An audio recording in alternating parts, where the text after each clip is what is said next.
The role of pressure in star formation. In the vast darkness between galaxies, where silence hangs heavier than time itself, lies the cradle of creation, the molecular cloud. These sprawling regions of cold hydrogen gas and interstellar dust, often stretching for hundreds of light years, are the birthplaces of stars. Though they appear calm from afar, inside them an invisible battle rages. At the heart of this cosmic conflict is pressure, a force that, while intangible, has sculpted the architecture of the universe. Pressure in star formation begins as a quiet whisper, almost imperceptible. Within a molecular cloud, random fluctuations and turbulence, triggered by galactic interactions or the shock waves from distant supernovae, cause certain regions to become denser than their surroundings. These dense pockets, known as prestellar cores, are fragile at first, delicately balanced between the inward pull of gravity and the outward push of thermal pressure, but gravity, relentless and patient, begins to tip the scale. As matter accumulates and compresses, gravitational pressure builds. It crushes the gas inward, reducing the volume and increasing the density. This rise in pressure leads to an increase in temperature. The molecules, once drifting freely, begin to collide with growing frequency and intensity at a critical threshold. Deep within the core, the pressure reaches a point where it overcomes all forms of resistance. This is known as the Jeans instability, a pivotal moment in astrophysics, named after British physicist James Jeans. It describes the tipping point where the internal pressure can no longer counteract gravity, and collapse becomes inevitable. During this collapse, gravitational potential energy is converted into thermal energy. The pressure and temperature skyrocket, particularly in the central region of the core. As the collapse accelerates, conservation of angular momentum causes the infalling gas to form a rotating disk around the growing protostar. This disk, rich in gas and dust, becomes a feeding ground for the infant star at the center. But it is still not yet a star. For a protostar to ignite into a true star, the pressure must rise to extraordinary levels. In the core, hydrogen atoms are forced so close together that quantum mechanics begins to dominate. Under such immense pressure, millions of times greater than the pressure at Earth's surface, hydrogen nuclei begin to fuse into helium. This fusion releases enormous amounts of energy, which radiates outward, generating radiation pressure. When this radiation pressure balances the inward gravitational force, hydrostatic equilibrium is achieved. It is in this moment that the star is born. The role of pressure does not end at ignition. It continues to govern the star's life, defining its size, brightness, and longevity. Massive stars have much higher core pressures and temperatures, causing them to burn through their nuclear fuel in mere millions of years. Smaller stars with lower internal pressure can burn for tens of billions of years. In all cases, pressure is the regulator, the constant force sculpting a star's structure and determining its fate. Beyond individual stars, pressure shapes stellar nurseries into clusters and associations. Feedback from new stars, stellar winds, ultraviolet radiation, and eventually supernovae, injects energy into the surrounding gas, increasing local pressure and triggering the next generation of star formation. This cyclical dance of compression and collapse weaves the luminous tapestry of our galaxy. Even dark matter, the enigmatic scaffolding of the universe, plays an indirect role in this pressure-driven process. By providing additional gravitational wells, dark matter influences the density structure of galaxies, enabling more efficient collapse of gas clouds into stars. Though it does not interact with normal matter via pressure in the conventional sense, its gravitational fingerprint deepens the potential wells in which pressure-driven star formation unfold. Ultimately, pressure is not merely a physical parameter in astrophysical equations. It is a storyteller. It records the hidden history of molecular clouds, reveals the secrets of nuclear fusion, and determines the life story of every star we see in the sky. Without pressure, there would be no starlight, no warmth, no planets, no life. It is the invisible breath that stirs the cosmic forge into flame. Temperature thresholds for nuclear fusion. As gravitational pressure sculpts the structure of a newborn star, compressing matter with relentless intensity, another silent force begins to awaken. Temperature in the depths of the collapsing core, where atoms are pressed into a shrinking volume, collisions grow more violent. Molecules can no longer remain intact, and atoms are stripped of their electrons, forming a dense plasma of bare nuclei and free-roaming electrons. This seething state is no longer just matter. It is a crucible, and within this crucible, temperature becomes the gatekeeper of transformation. Temperature, in the astrophysical sense, is not simply a measure of heat. It is the measure of kinetic energy, the chaotic motion of particles. In the high-pressure environment of a collapsing protostar, the kinetic energy of hydrogen nuclei must climb to extreme levels before fusion can even be considered. The reason lies in the nature of the atomic nucleus. Each nucleus carries a positive charge, and as like charge is repelled, two hydrogen nuclei naturally resist coming close. This is known as the Coulomb barrier, and overcoming it requires an immense amount of energy that only incredibly high temperatures can provide. As the core's density climbs under gravity's hand, the temperature rises into the realm of millions of degrees. At around 10 million Kelvin, a threshold found through decades of theoretical modeling and observational inference, hydrogen nuclei, particularly isotopes like protium and deuterium, begin to slam together with enough speed to overcome their mutual repulsion. When they do, the strong nuclear force, which binds protons and neutrons inside atomic nuclei, takes over and fuses the nuclei together. In that instant, some mass is lost, converted directly into energy, as dictated by Einstein's equation, E=mc². This process is the beginning of nuclear fusion, the reaction that powers every star in the night sky. But not all fusion is the same.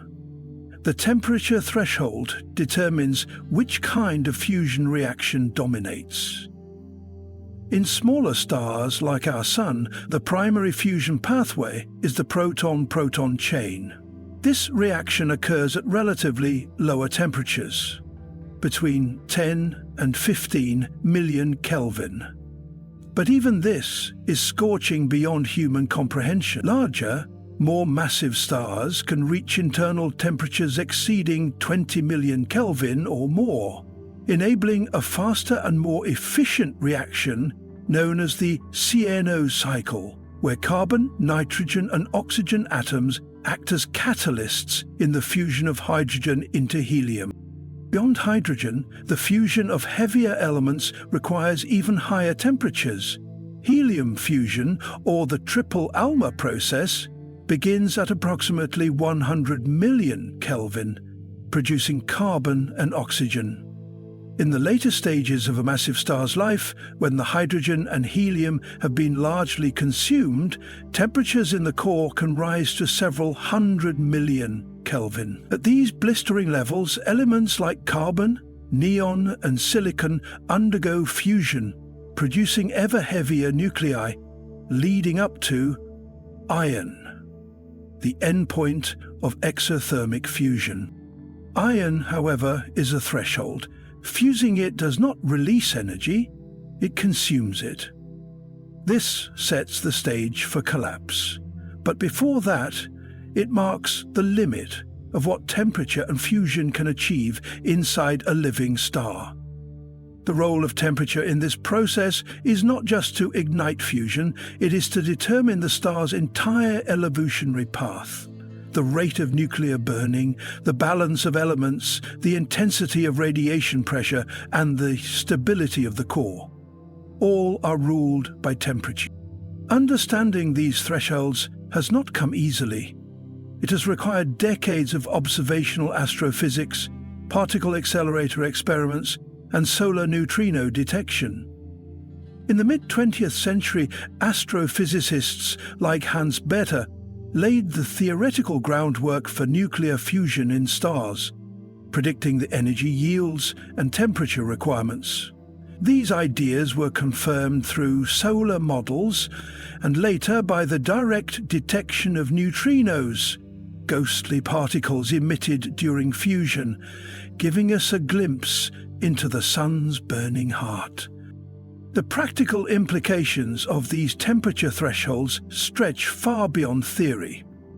On Earth, scientists have long attempted to replicate stellar fusion in controlled environments, striving to reach the same temperature benchmarks required in stars. Facilities like the Joint European Torus and ITER are attempting to sustain plasma at over 100 million Kelvin, hoping to achieve net energy gain through fusion. Yet the same challenges that stars overcome with gravity, achieving confinement and pressure, require advanced magnetic or inertial systems on Earth. The stars fuse effortlessly. Humanity must build machines the size of cities to come close. In this cosmic narrative, temperature is not just a number. It is the switch that turns gravity's sculpting into fire, the threshold between collapse and brilliance. It is the force that defines not just the life of a star, but the elements it creates, the light it emits, and the story it leaves behind in its remnants. Once fusion begins, the core of a star becomes a raging furnace, balancing pressure and gravity in a delicate equilibrium. But eventually, this balance will fail, and the star's life will reach its final act, a violent end, triggered by a sudden collapse of pressure and a catastrophic surge in temperature. And it is in that climactic moment, when fusion halts and gravity takes over unchecked, that we enter the realm of supernovae, the next chapter in this elemental saga. Supernovae, pressure collapse, and thermal explosion. The life of a star is a prolonged war between two forces: gravity pulling inward and pressure pushing outward. For most of a star's life, nuclear fusion within its core supplies the energy to maintain equilibrium. As hydrogen fuses into helium, the energy released produces outward pressure that counters the star's own gravity, allowing it to shine steadily for millions or even billions of years. But this balance is temporary. Eventually, the nuclear fuel begins to run out.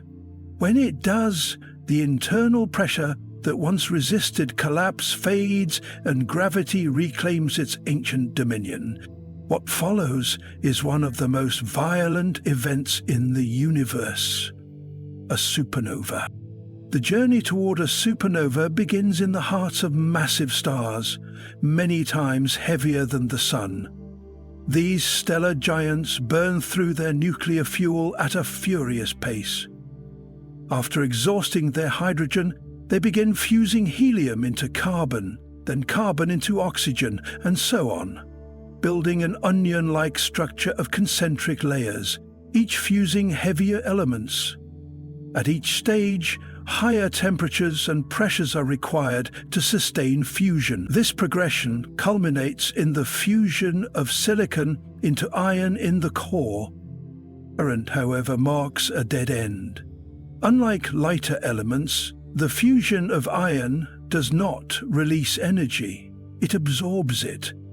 Once a star's core is predominantly iron, no further fusion reactions can generate the pressure needed to hold up the immense weight of the overlying layers. Gravity, no longer opposed by thermal pressure, takes over in a matter of seconds. The core collapses inward at nearly a quarter the speed of light. Densities soar, and atoms are crushed so tightly that protons and electrons merge into neutrons, releasing a flood of neutrinos in the process. This implosion halts only when the core becomes so densely packed with neutrons that further compression is resisted by quantum forces, specifically neutron degeneracy pressure. But by then, the outer layers of the star, still hurtling inward due to the collapse, slam into the incompressible neutron-rich core. This violent collision triggers a shockwave, sending an explosive burst of energy outward. The result is a supernova, a cataclysmic explosion that releases more energy in a few seconds than the Sun will emit in its entire lifetime.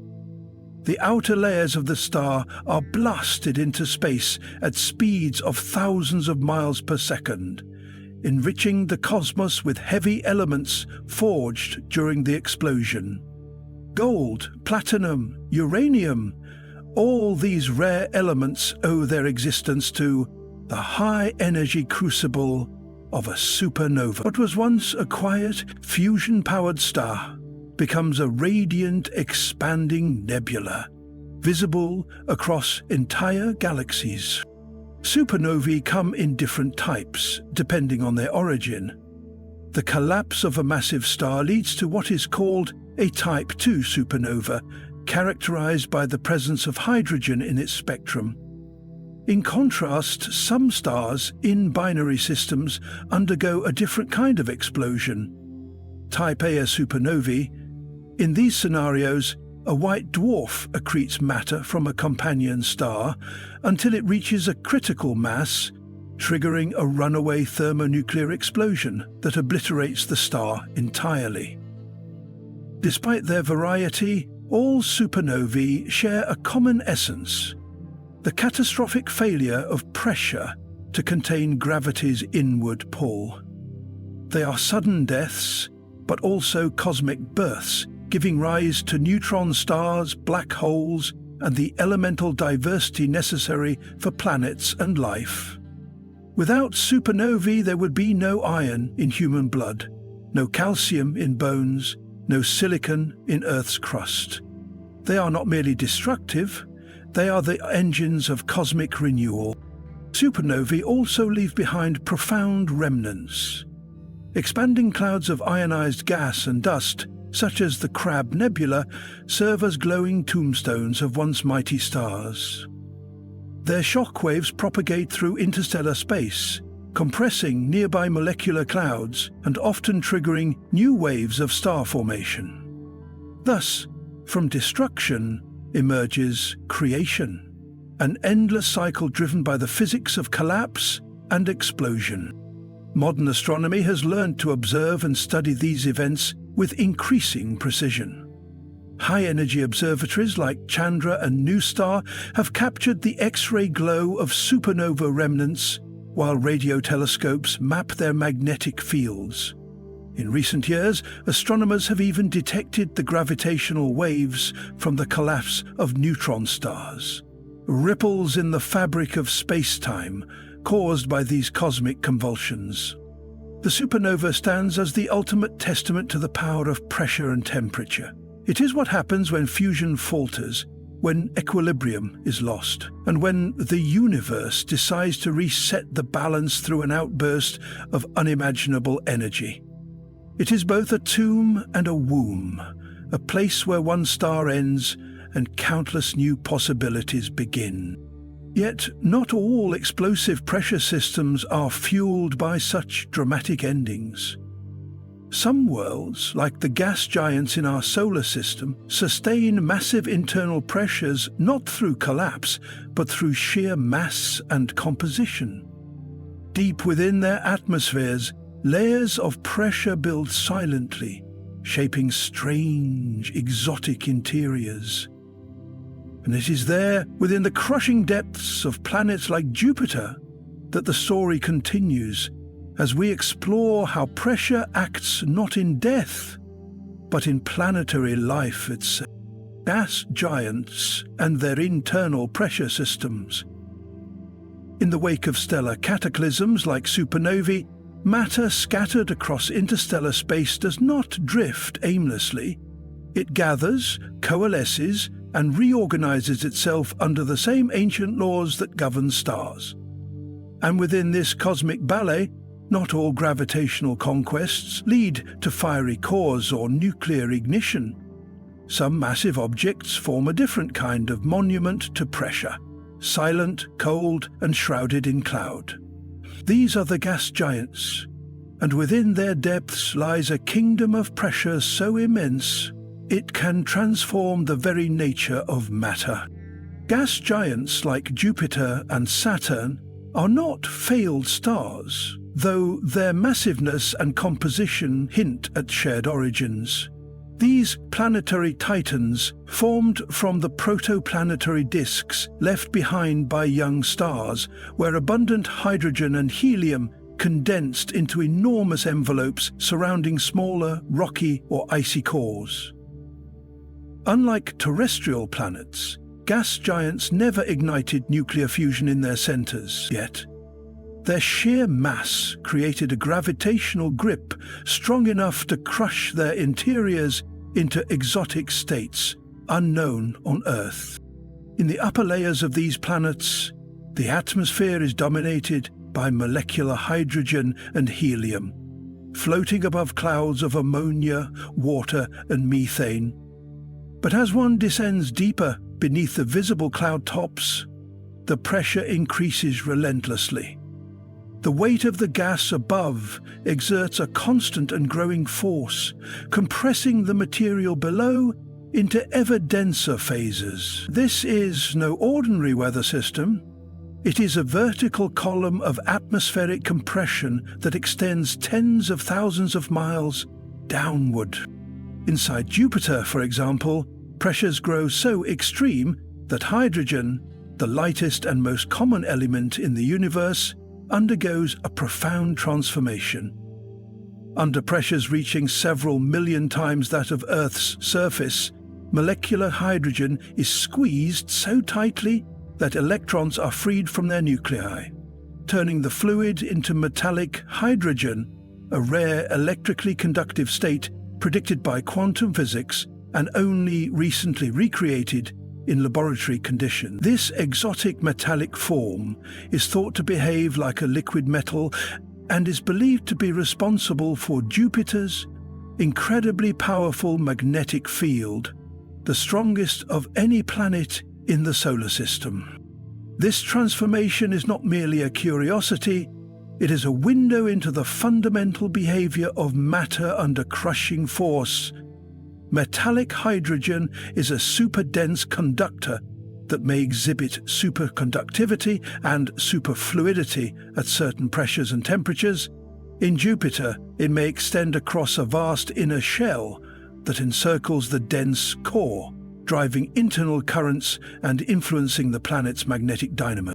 Saturn, slightly less massive than Jupiter, likely also harbors metallic hydrogen in its depths, though the pressures and temperatures may differ subtly, resulting in variations in magnetic field structure and atmospheric dynamics.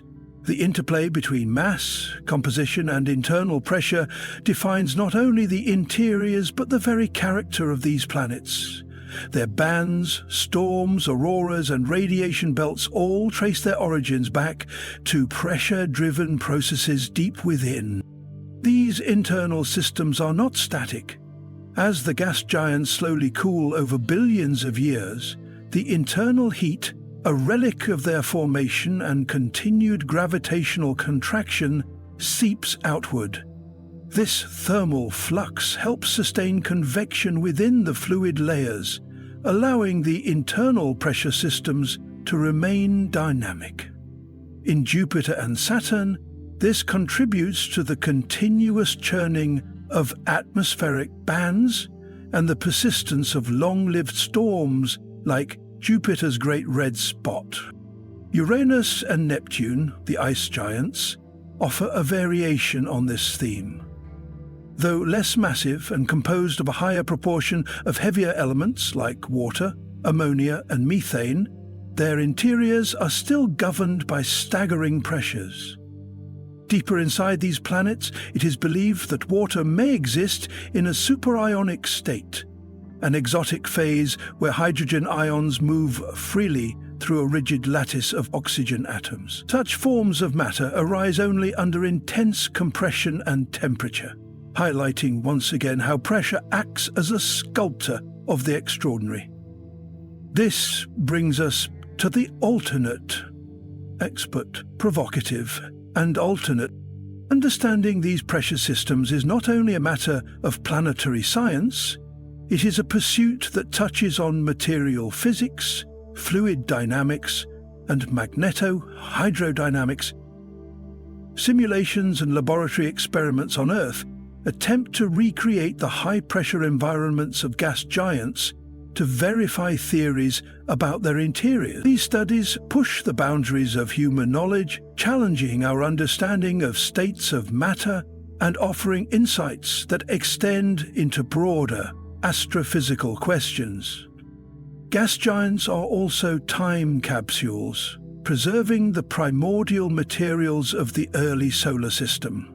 Their massive atmospheres retain signatures of the original nebula from which our system was born. The way pressure shapes their interiors and atmospheres reveals not only the mechanics of planetary formation, but also the diversity of worlds that may exist across the galaxy. Exoplanet surveys have revealed hundreds of Jupiter-like and even larger gas giants orbiting distant stars. Some heated to extremes, some flung into wild orbits, each one with internal pressures sculpted by its unique origin story. And in the most extreme among them, planets that orbit close to their stars, heated until their atmospheres expand and boil away, pressure plays a different role, fighting against radiation and gravity in a constant tug-of-war. These are the hot Jupiters, the next step in our exploration.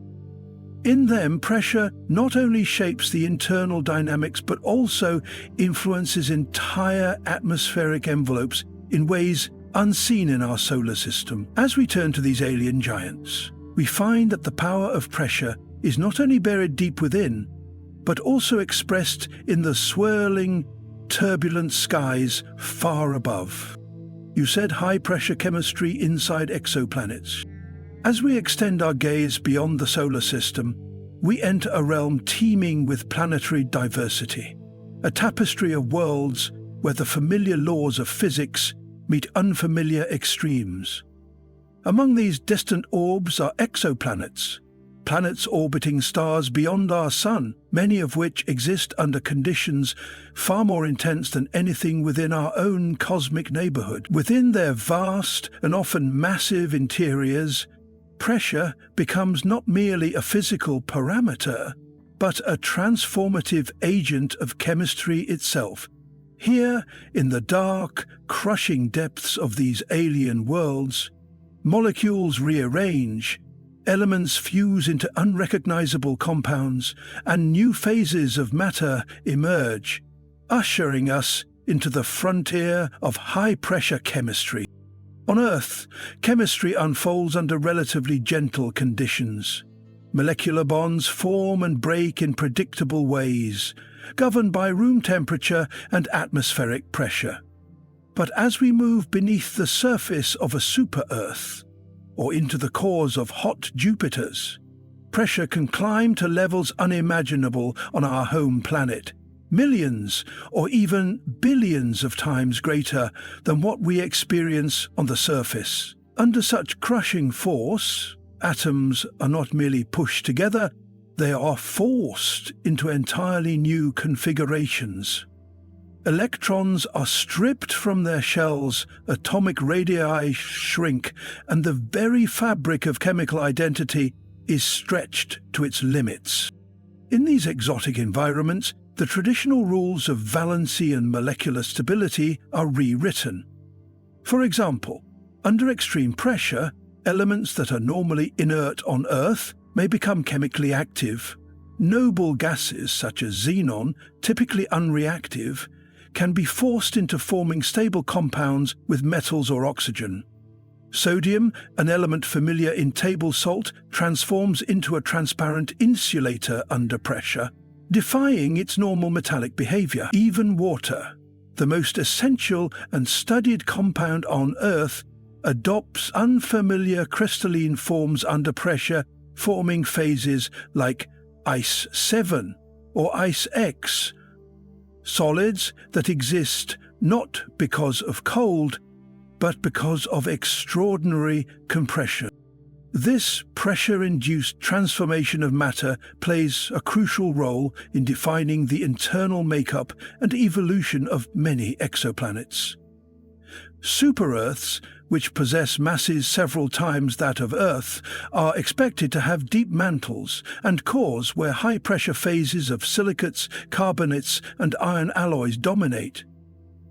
In these layers, common Earth minerals such as olivine or pyroxene morph into denser structures like perovskite or post-perovskite. These materials exhibit radically different physical properties, conducting heat, deforming, and even responding to magnetic fields in ways that influence the entire geological behavior of the planet. One of the most fascinating frontiers in high-pressure planetary chemistry is the behavior of carbon-rich worlds. In some exoplanets, especially those formed in regions of their protoplanetary disks with high carbon-to-oxygen ratios, carbon becomes the primary building block. Under massive pressure, carbon can organize itself not only into diamonds, the most stable form, but potentially into superdense polymers or even metallic carbon phases that may never exist naturally on Earth. Such diamond-rich planets may have internal structures layered with carbon allotropes, creating interior pressure profiles that differ wildly from silicate-based planets like our own. These high-pressure materials affect not only the composition but the dynamics of planetary interiors. The ability of a material to conduct heat, store energy, or resist deformation under pressure determines how heat escapes from a planet's core, how mantle convection operates, and whether a magnetic field is sustained over billions of years. In turn, these processes influence tectonic activity, volcanism, and the recycling of materials between surface and interior, all of which are critical to the potential for habitability. Our understanding of these chemical transformations does not rely solely on theory. Over the past few decades, high-pressure laboratories on Earth have been at the forefront of reproducing planetary conditions.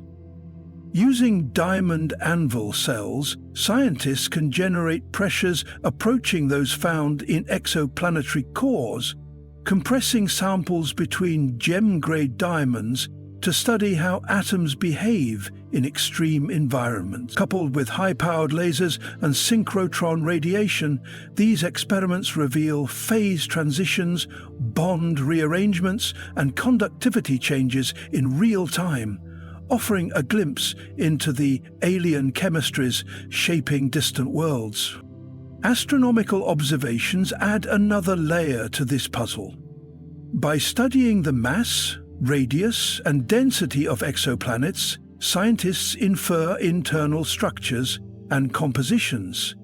Spectroscopic studies of atmospheres provide chemical fingerprints, while thermal emissions reveal heat flow that may hint at exotic interior processes.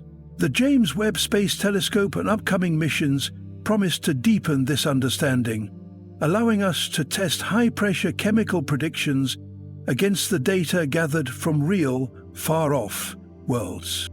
Yet despite all we've learned, the high-pressure interiors of exoplanets remain largely unexplored territory, a hidden domain where the familiar becomes foreign and every element behaves like a stranger.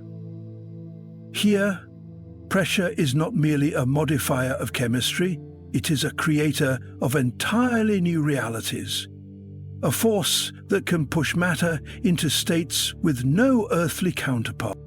As we seek to understand these planetary hearts, another realm beckons just below the surface of our own world. There, hidden beneath the crust, lie vast regions where temperature and pressure interact in a different but no less complex dance.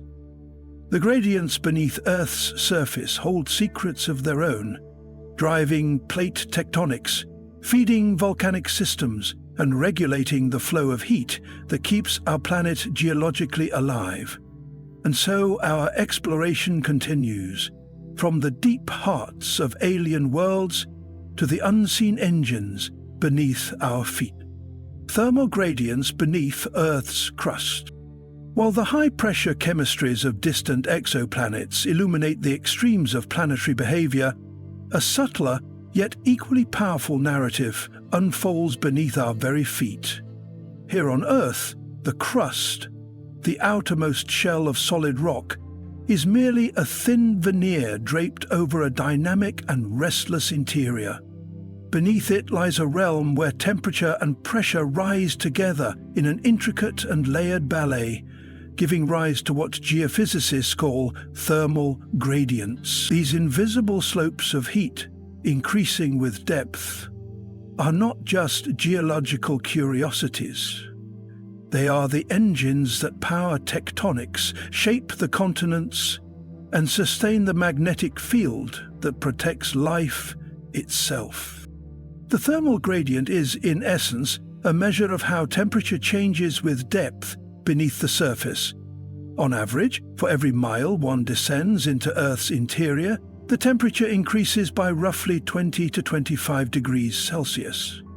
However, this rate is far from uniform. It varies based on location, crustal thickness, rock type, and the presence of groundwater or magma. In tectonically active regions like mid-ocean ridges or volcanic arcs, the gradient is steep and volatile. In more stable continental interiors, it is shallower, but no less significant over geological time. This rise in temperature is not superficial. It stems from a variety of deep-seated sources.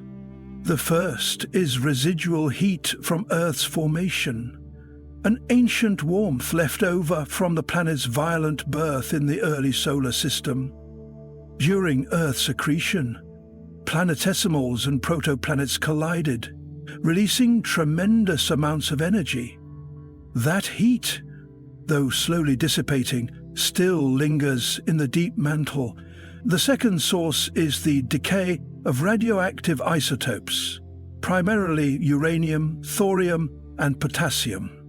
As these elements break down, they release heat which seeps outward over millions of years. The third contributor is gravitational differentiation, the ongoing compression of Earth's interior due to its own weight, which continues to produce heat at depth. These combined sources create a stratified temperature profile stretching from the cool upper crust through the plastic mantle and into the molten outer core. This gradient is what makes plate tectonics possible. As heat rises from the mantle, it creates convection currents that slowly shift the rigid plates of the lithosphere.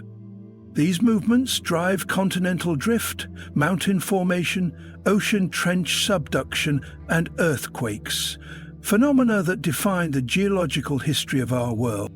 Yet the thermal gradient also governs more intimate and subtle features.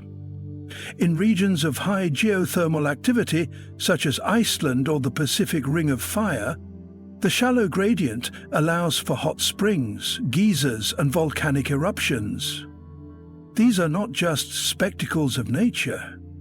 They are direct expressions of the internal heat gradient seeking equilibrium with the surface. In contrast, in continental shields like Canada or Siberia, where the crust is thick and ancient, the gradient is subdued and geothermal activity is minimal.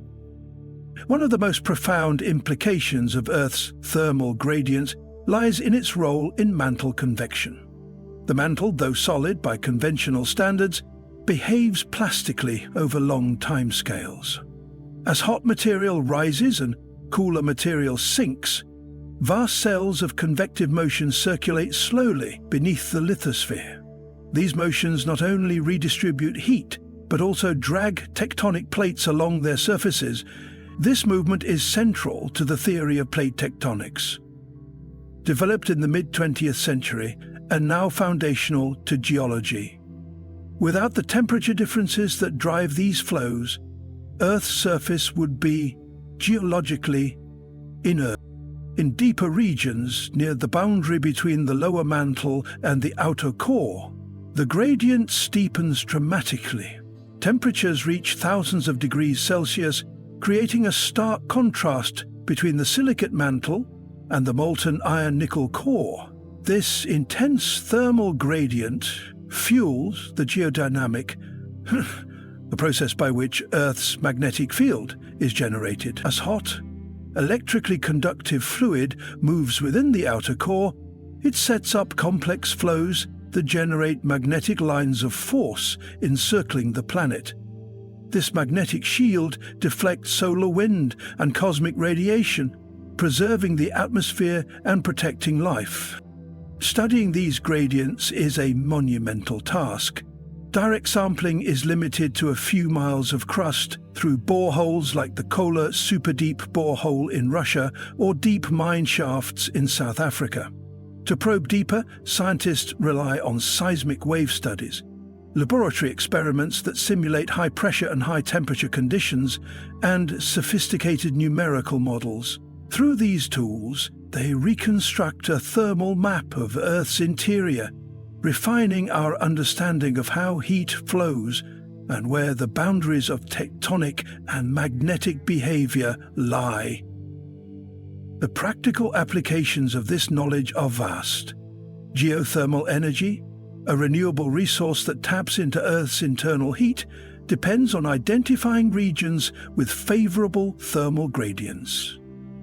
Earthquake prediction, mineral exploration, and even strategies for nuclear waste storage all hinge on a deep understanding of how temperature behaves beneath the crust. What emerges from this study is a vision of Earth not as a static rock, but as a thermodynamic system. A planet shaped and sustained by gradients of heat as much as by the force of gravity. These gradients have persisted for billions of years, and they continue to regulate the processes that make our world dynamic and habitable. And yet, Earth is not alone in harboring such thermal engines. Beyond our blue planet, across the cold reaches of the outer solar system, icy moons orbiting giant planets conceal mysteries of their own. Worlds where internal pressure and thermal gradients interact not with rock, but with ice and liquid water.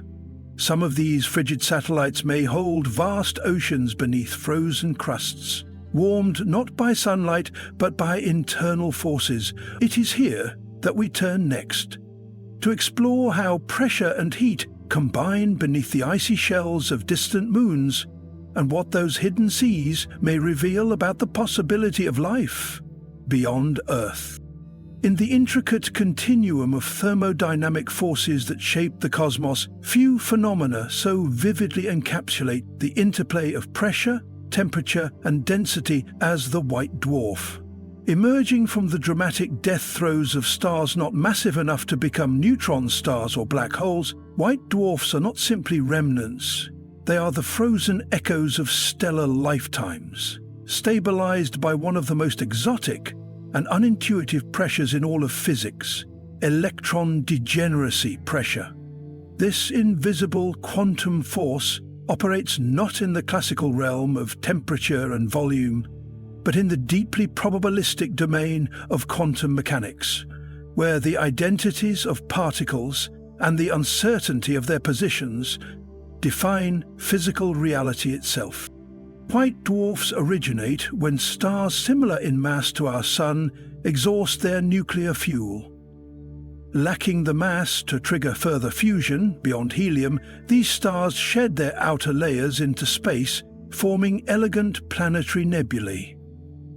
What remains is the dense hot core, a stellar ember composed mostly of carbon and oxygen. But without nuclear fusion to counteract the force of gravity, this core should collapse under its own immense weight. Instead, it reaches a state of equilibrium governed not by heat or radiation, but by the Pauli exclusion principle, a cornerstone of quantum theory that dictates that no two electrons can occupy the same quantum state simultaneously. As gravitational collapse attempts to compress the stellar matter further, electrons are forced into increasingly compact spaces, resisting further compression. This resistance creates electron degeneracy pressure, a purely quantum mechanical phenomenon that acts independently of temperature.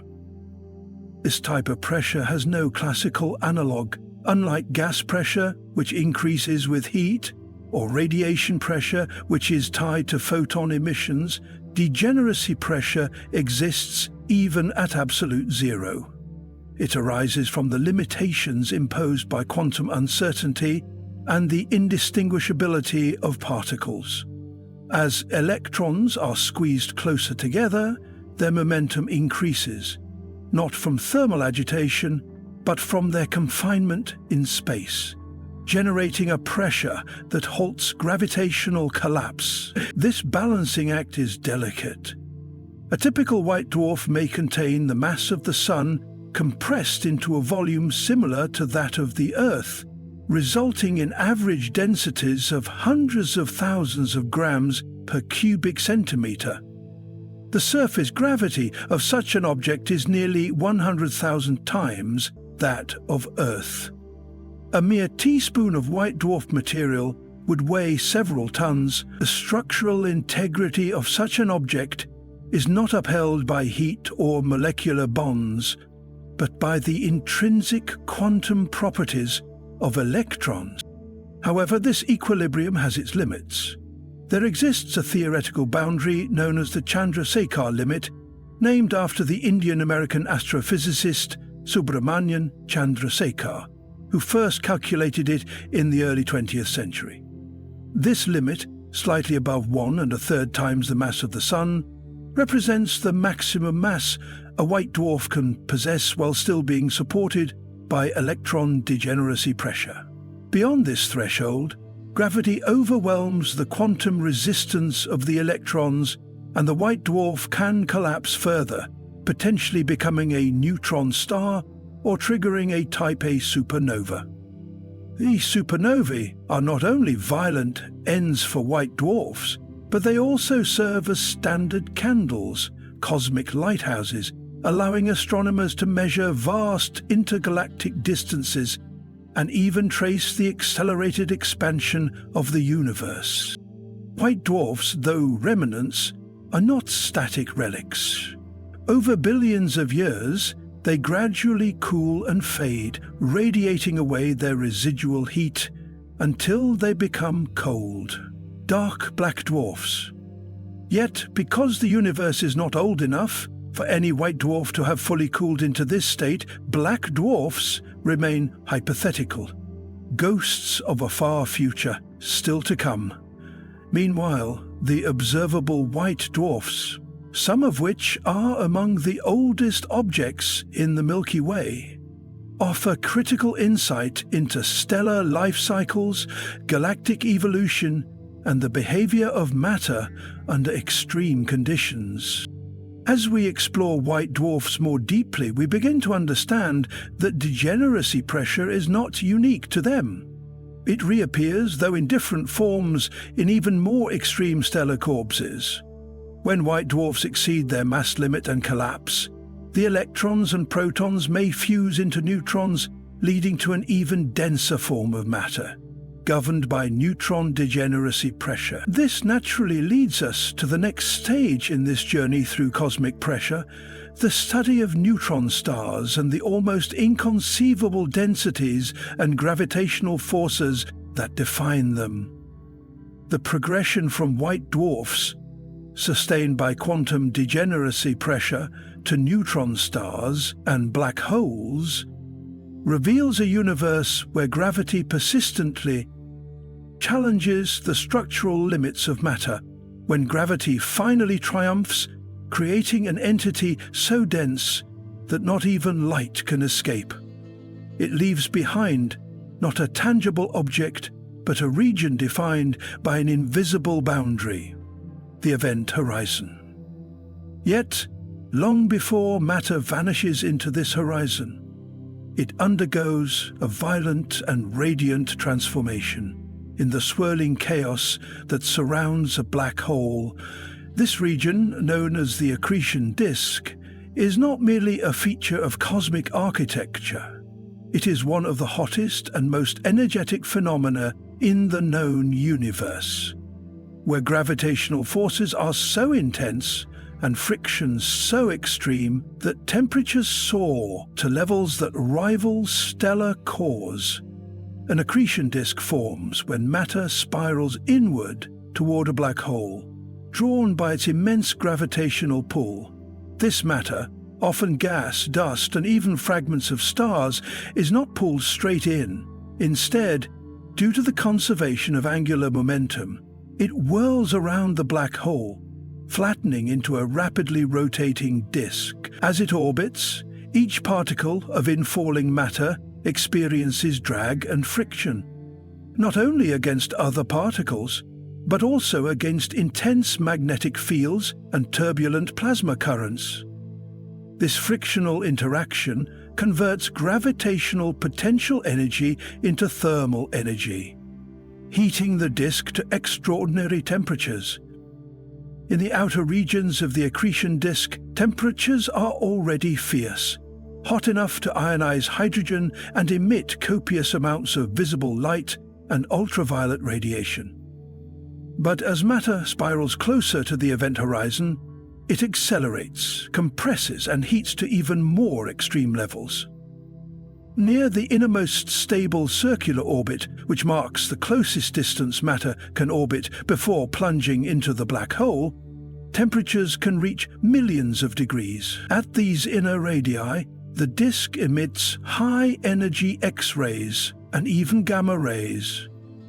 This emission provides astronomers with a critical window into black hole behavior, for while the black hole itself emits no light, its accretion disk blazes with radiation. These staggering temperatures are not uniform throughout the disk. Rather, they follow a radial temperature gradient, dropping off with increasing distance from the black hole. The precise distribution depends on multiple variables, including the mass of the black hole, the rate of accretion, the viscosity of the plasma, and the disk's geometry. Supermassive black holes at the centers of galaxies can generate massive accretion disks that stretch across light years and operate at slightly cooler but still luminous temperatures, while stellar mass black holes have more compact, ferocious disks where heat and X-ray output peak dramatically. Another key factor contributing to the thermal dynamics of accretion disks is magnetic turbulence, particularly from the magneto-rotational instability. This phenomenon occurs when weak magnetic fields within the disk amplify and destabilize, converting rotational energy into heat and creating turbulence that enhances angular momentum transport. This allows outer disk material to move inward, while pushing inner disk material further toward the black hole, feeding the accretion process and sustaining the disk's blistering temperatures. Some of the most extreme temperatures ever observed in space emerge from these disks, particularly in quasars, galactic nuclei powered by supermassive black holes. These objects can outshine entire galaxies due to their accretion disks, releasing energy equivalent to trillions of suns. Even in closer systems, like X-ray binaries, where a black hole feeds off a companion star, the accretion disk glows intensely in high-energy bands, betraying the presence of the otherwise invisible black hole. Radiation pressure in the innermost disk regions can become so intense that it begins to counteract gravitational pull, potentially stalling or even reversing accretion in certain cases. The delicate balance between radiation, gravity, and matter flow defines not only the thermal structure of the disk, but also its longevity and observational signature. In some systems, bursts of accretion cause transient outbursts, brief episodes of intense brightness, as large quantities of matter are consumed and heated, followed by periods of dormancy. Despite their violent energy output, accretion disks also serve as laboratories for testing fundamental physics, including the effects of general relativity in curved spacetime. Light emitted near the event horizon experiences gravitational redshift and time dilation, effects that have been measured and used to confirm the predictions of Einstein's equations. In fact, by analyzing the broadening of spectral lines from accretion disks, astrophysicists can determine the spin rate of black holes and infer their mass and angular momentum. And yet, as fierce as these accretion disks may be, they do not represent the end of a black hole's influence. In some cases, material in the inner disk is not consumed at all. Instead, it is redirected along the black hole's magnetic poles and launched into space as relativistic jets, narrow, high-speed streams of charged particles that extend for thousands or even millions of light-years. These jets, which radiate radio waves and X-rays, are among the most powerful features in the universe. Their origin lies in the very engine of the accretion disk, and their existence bridges the thermal dynamics of infalling matter with the explosive ejection of high-energy plasma into intergalactic space. Thus, the thermal extremes of accretion disks not only light up the surroundings of black holes, but also shape galactic evolution, power cosmic feedback mechanisms, and give rise to structures that influence matter on interstellar and even intergalactic scales. Yet, for all the energy released, for all the intense radiation emitted, there remains the ultimate mystery of what happens within the black hole itself. As we move inward past the disk, into the event horizon and toward the singularity, we reach a realm where current physics fails, a place where space and time collapse, and the known laws of thermodynamics, gravity, and quantum theory break down. This leads us into one of the most puzzling and contested arenas in modern science: the paradox of black hole entropy and the deeper meaning of information loss. Pressure effects on atmospheres of hot Jupiters. In the harsh furnace of proximity to their parent stars, the gas giants known as hot Jupiters exist in a realm of extreme physics and volatile chemistry. These massive planets, often larger than Jupiter, yet orbiting far closer to their stars than Mercury does to our Sun, represent one of the most dramatic examples of atmospheric transformation driven by pressure, heat, and radiation. Their atmospheric profiles offer a window into the interplay of gravitational compression, stellar radiation, and hydrodynamic forces that alter not only the chemical makeup of the atmosphere, but also its structure, density, and motion.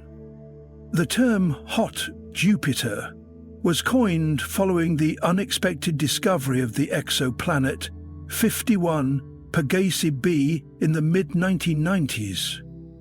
This planet, with a mass similar to that of Jupiter, but orbiting its star in a matter of days, stunned astronomers and forced a reconsideration of planetary formation models. Unlike Jupiter, which lies deep within the solar system's colder outer reaches, hot Jupiters are forged or migrated to orbits that bring them so close to their stars that their atmospheres experience pressures and temperatures unlike anything in the solar system.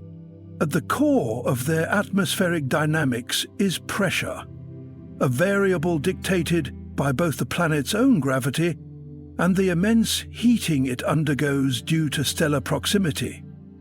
These planets are subject to constant irradiation, with the day side receiving thousands of times more solar energy than Jupiter does. The result is intense heating of the upper atmospheric layers, creating powerful thermal gradients that drive turbulent winds at thousands of miles per hour and lead to the expansion and inflation of the atmosphere itself. This expansion does not occur unchallenged. The planet's gravity seeks to compress and retain the outer gases, establishing a delicate and dynamic balance between thermal expansion and gravitational confinement. This tension gives rise to pressure structures that vary dramatically with altitude, latitude, and time of day. On the scorching day side, temperatures can soar above 3,000 degrees Fahrenheit, pushing the atmosphere outward, thinning its density and allowing it to interact directly with stellar radiation. On the cooler night side, pressure-driven downflows pull atmospheric gases inward, causing turbulent mixing and the redistribution of thermal energy. Such pressure-induced circulation plays a critical role in shaping the chemical profile of hot Jupiter atmospheres. High-energy photons from the host star ionize and dissociate molecules in the upper layers, creating a photochemical haze that absorbs and scatters light. At the same time, high pressures deeper within the atmosphere encourage recombination and the formation of complex molecules, including exotic metallic compounds and high-temperature clouds made of silicates or even iron.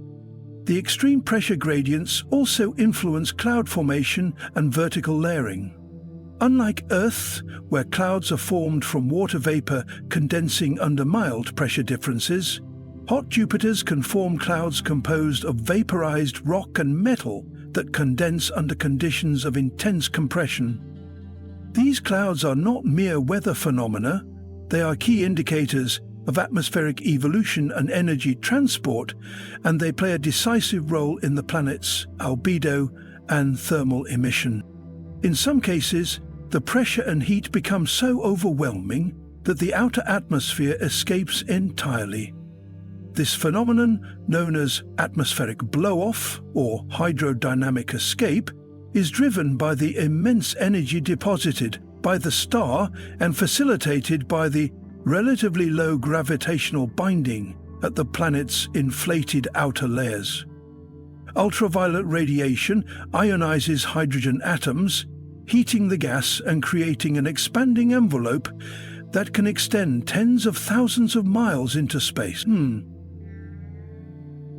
As the atmosphere expands beyond the Roche lobe, the region within which the planet's gravity dominates, it spills into interplanetary space, forming comet-like tails of gas detectable by ultraviolet and infrared telescopes.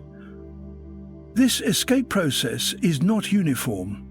It is governed by a complex interaction between thermal pressure, radiation pressure, and the planet's magnetic field, if present.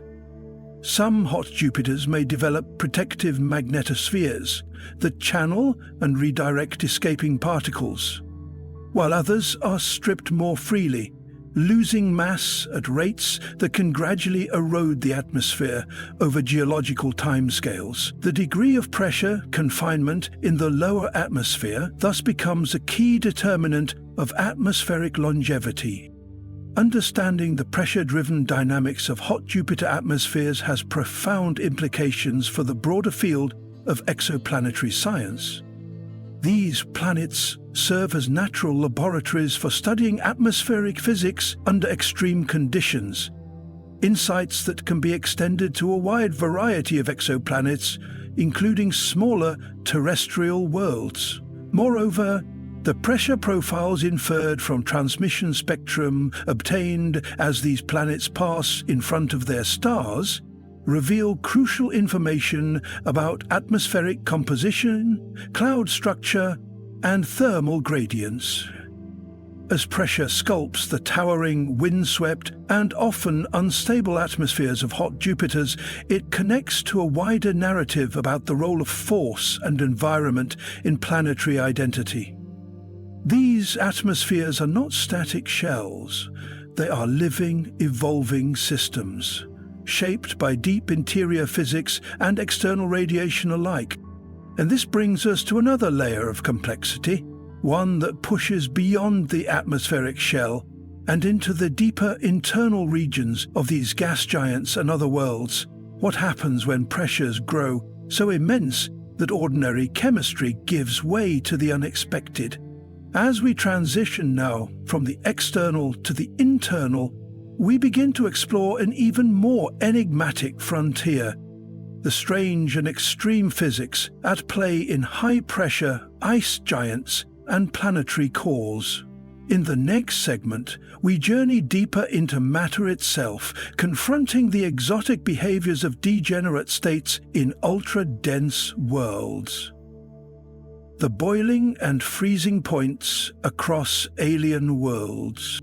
As we drift farther from the blistering atmospheric pressure zones of hot Jupiters, where gas expands and escapes into space, we arrive at another crucial frontier of planetary science, one that is deceptively simple, yet extraordinarily complex. The boiling and freezing points of substances across alien worlds. On Earth, we are intimately familiar with the behavior of water. It freezes at 32 degrees Fahrenheit, boils at 212, and behaves in ways foundational to life, weather, and geology. But this neat system of phase changes exists only because of Earth's specific atmospheric pressure and temperature. Change the pressure, alter the gravity, introduce alien chemistry or exotic atmospheres, and the rules of boiling and freezing transform, sometimes across the cosmos. These transformations are not anomalies, they are the norm. The very notion of a boiling point is not a fixed quantity, it is a dynamic property that depends heavily on ambient pressure. On Earth, sea level pressure allows water to boil at what we define as normal. Climb a mountain, and the pressure drops, bringing the boiling point down with it.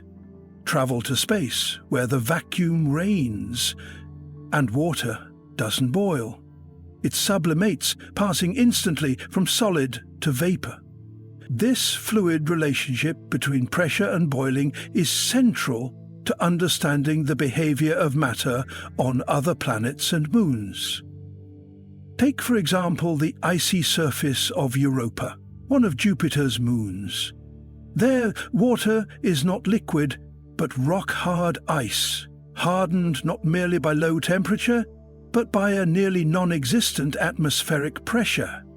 Any surface water exposed to the Jovian vacuum would boil and evaporate almost instantly, even though the surface temperature is frigid. The boiling point here is so low that it is essentially unattainable, meaning water cannot exist in liquid form without being trapped under ice or pressurized below the surface.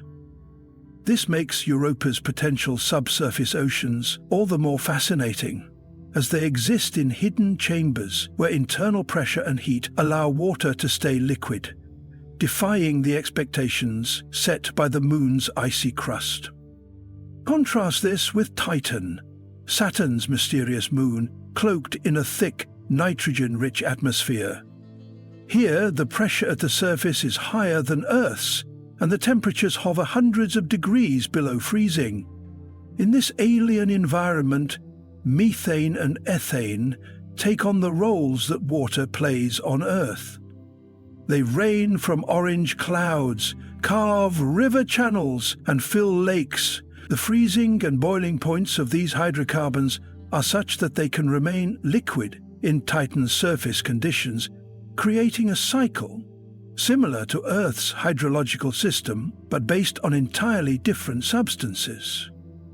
On Titan, methane freezes at temperatures far below those survivable by terrestrial life, and it boils at temperatures that would still be lethally cold to any Earthborn species. This reveals how fluid behavior is entirely contextual, tied to the chemistry of a world and its pressure-temperature profile.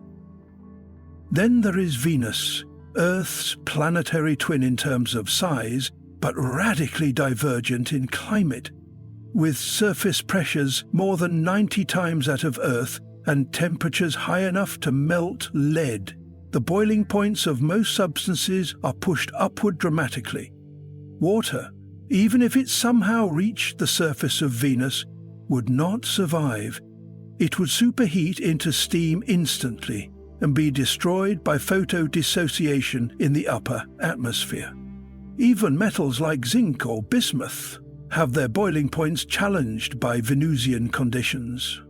The combination of immense pressure and extreme temperature reshapes the phase behavior of virtually all known elements and compounds.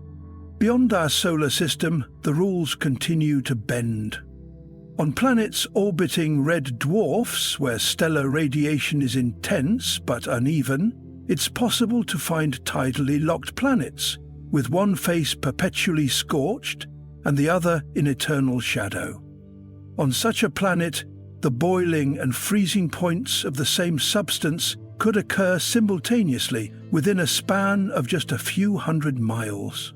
Imagine oceans frozen on one hemisphere and boiling violently on the other, driven solely by planetary orientation and the limited redistribution of heat through wind and oceanic currents. This duality forces us to redefine the very concept of a stable phase, something that seems immutable on Earth, but is profoundly fluid across the universe. There are also planets with ultra-low gravity, where atmospheric pressure is so weak that substances boil at near cryogenic temperatures, and where freezing points are essentially irrelevant because liquids cannot exist long enough to solidify. Such environments may favor the existence of exotic fluids, liquids composed of hydrogen, helium, or even silicates, that behave very differently under low gravity and low pressure conditions. These fluids often transition between phases in ways that do not even resemble the familiar liquid-gas model from Earth, but instead include supercritical phases, where distinctions between boiling and evaporation disappear altogether. Boiling and freezing also depend on atmospheric composition. A planet dominated by carbon dioxide, like Mars, has a freezing point for that gas at around -109 degrees Fahrenheit, allowing for seasonal frost deposits and dry ice clouds. But on Mars, water behaves chaotically. It freezes quickly and boils at relatively low temperatures because the atmosphere is so thin. As a result, stable liquid water is extremely rare, limited to momentary appearances in briny flows or deep subsurface aquifers where pressure can remain high enough to defy surface evaporation. As we explore exoplanets with atmospheres made of hydrogen sulfide, ammonia, or even vaporized metals, we must account for how these exotic gases shift phase boundaries.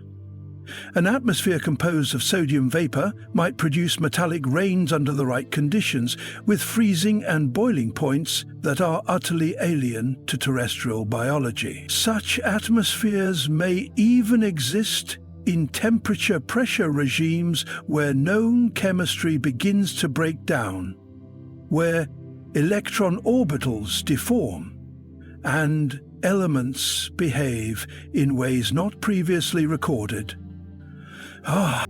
Furthermore, high-pressure environments, such as those found in the interiors of gas giants, cause familiar substances to take on unfamiliar forms. Under pressures of millions of atmospheres, hydrogen becomes metallic, a phase that does not occur naturally on Earth, but is predicted and now partially observed in lab conditions. In this state, boiling and freezing lose their traditional definitions, replaced by quantum mechanical transitions and phase boundaries that defy intuition. These metallic fluids may form oceans of liquid metal beneath the cloud tops of Jupiter or Saturn, changing our understanding of conductivity, magnetism, and planetary heat transfer.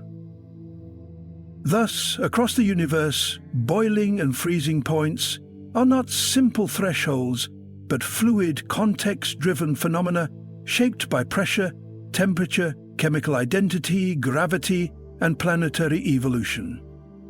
They tell a deeper story about each world, not just what substances are present, but how those substances behave, move, interact, and transform under the forces that shape planetary environments.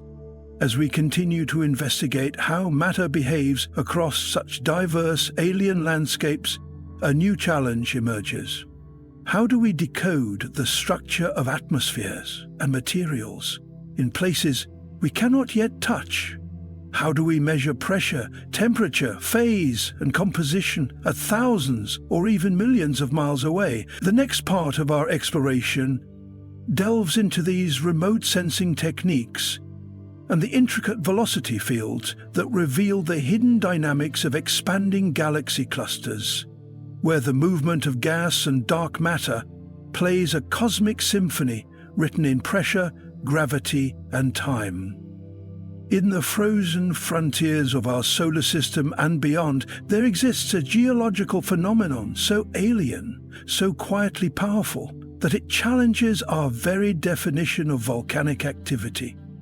Cryovolcanism, volcanoes that do not erupt molten rock, but instead expel volatile ices and liquids, represents a chapter of planetary science that pushes the boundaries of our understanding about what it means for a world to be geologically alive. Far from the incandescent calderas of Earth or the towering lava fountains of Jupiter's moon Io, cryovolcanoes operate under entirely different rules, governed not by fire and magma, but by extreme cold, pressure, and the strange physics of exotic ices. The term cryovolcano was first coined in the late 20th century as planetary scientists began examining peculiar surface features on icy moons, such as Triton, Europa, and Enceladus. These worlds, orbiting gas giants in the cold outer reaches of the solar system, were once believed to be dormant, lifeless balls of frozen rock and ice. But data returned from Voyager, Galileo, and later Cassini spacecraft missions painted a radically different picture. One of tectonic cracking, resurfacing, and, most startlingly, eruptions of water, ammonia, and methane, in solid, liquid, or vapor form. Cryovolcanism begins deep below an icy crust, in a hidden interior warmed not by solar radiation but by tidal flexing. This process, driven by the gravitational tug-of-war between a moon and its parent planet, generates internal friction, creating enough heat to melt subsurface ice into pockets of briny, volatile-rich liquid. Over time, pressure builds within these chambers, eventually forcing the liquid upward through fractures in the crust. The result is an eruption, not of lava, but of cryomagma, which may consist of water mixed with other substances, like ammonia or methanol, that remain fluid at extremely low temperatures. Upon reaching the surface, this frigid slurry rapidly freezes, depositing smooth, icy plains, dome-like features, or ridged terrain. On Neptune's moon Triton, dark plumes rise from circular pits, thought to be geyser-like cryovolcanic vents. These eruptions are believed to be driven by seasonal heating from the distant sun, which warms a thin layer of frozen nitrogen beneath a translucent ice shell, triggering an explosive phase transition from solid to gas. The nitrogen bursts out, carrying dust particles that leave dark streaks across the surface. These observations suggest that, even with surface temperatures hovering near absolute zero, some level of active geology persists. Saturn's moon, Enceladus, offers perhaps the most compelling modern evidence of cryovolcanism. In 2005, NASA's Cassini spacecraft discovered towering jets of water vapor and ice particles spewing from fractures near the moon's south pole. These tiger stripes, as they're called, act like cryovolcanic geysers replenishing Saturn's earring and hinting at a vast subsurface ocean beneath Enceladus' icy crust. Spectral analysis of the plumes has revealed the presence of salts, silicates, and organic compounds, components that raise tantalizing possibilities for microbial life. The heat needed to maintain this activity likely comes from tidal interactions with Saturn, offering a powerful demonstration of how energy from orbital dynamics can drive internal heat on small icy worlds. Europa, one of Jupiter's largest moons, shows signs of a similar under-ice ocean, with surface ridges and chaos terrain suggesting that cryovolcanic processes have played a major role in reshaping the moon's landscape. Radar and magnetometer data support the theory that warm, briny water sometimes rises toward the surface, freezing into new terrain or potentially venting into space. While no active eruptions have been directly observed, future missions, such as NASA's Europa Clipper, aim to confirm whether cryovolcanism continues today, and, if so, what it reveals about the moon's interior and potential habitability. Beyond our solar system, the concept of cryovolcanism grows even more exotic. Exoplanets and exomoons orbiting cold, distant stars may host conditions ripe for icy volcanism on an even grander scale. For instance, a massive icy super-Earth with high internal pressures could harbor a thick mantle of exotic high-pressure ices like Ice X7 or Ice XX, with internal heat driving upward flows of water and volatiles. On such worlds, the cryomagma might consist of compounds alien to our planet, like liquid nitrogen or ethane, and erupt in bizarre forms dictated by extreme gravity and cold. Importantly, the study of cryovolcanism extends far beyond geological curiosity. These icy eruptions provide windows into planetary interiors that are otherwise inaccessible. By analyzing plume compositions and surface deposits, scientists can infer chemical processes occurring beneath the crust and assess the thermal evolution of these worlds. Cryovolcanoes may even serve as conduits for biological materials, transporting nutrients and possible microbes from subsurface oceans to the surface, or into space, where future landers and flybys might collect and analyze them. The mechanisms that enable cryovolcanism underscore a broader truth in planetary science, that heat, pressure and fluid dynamics operate in diverse and surprising ways across the cosmos.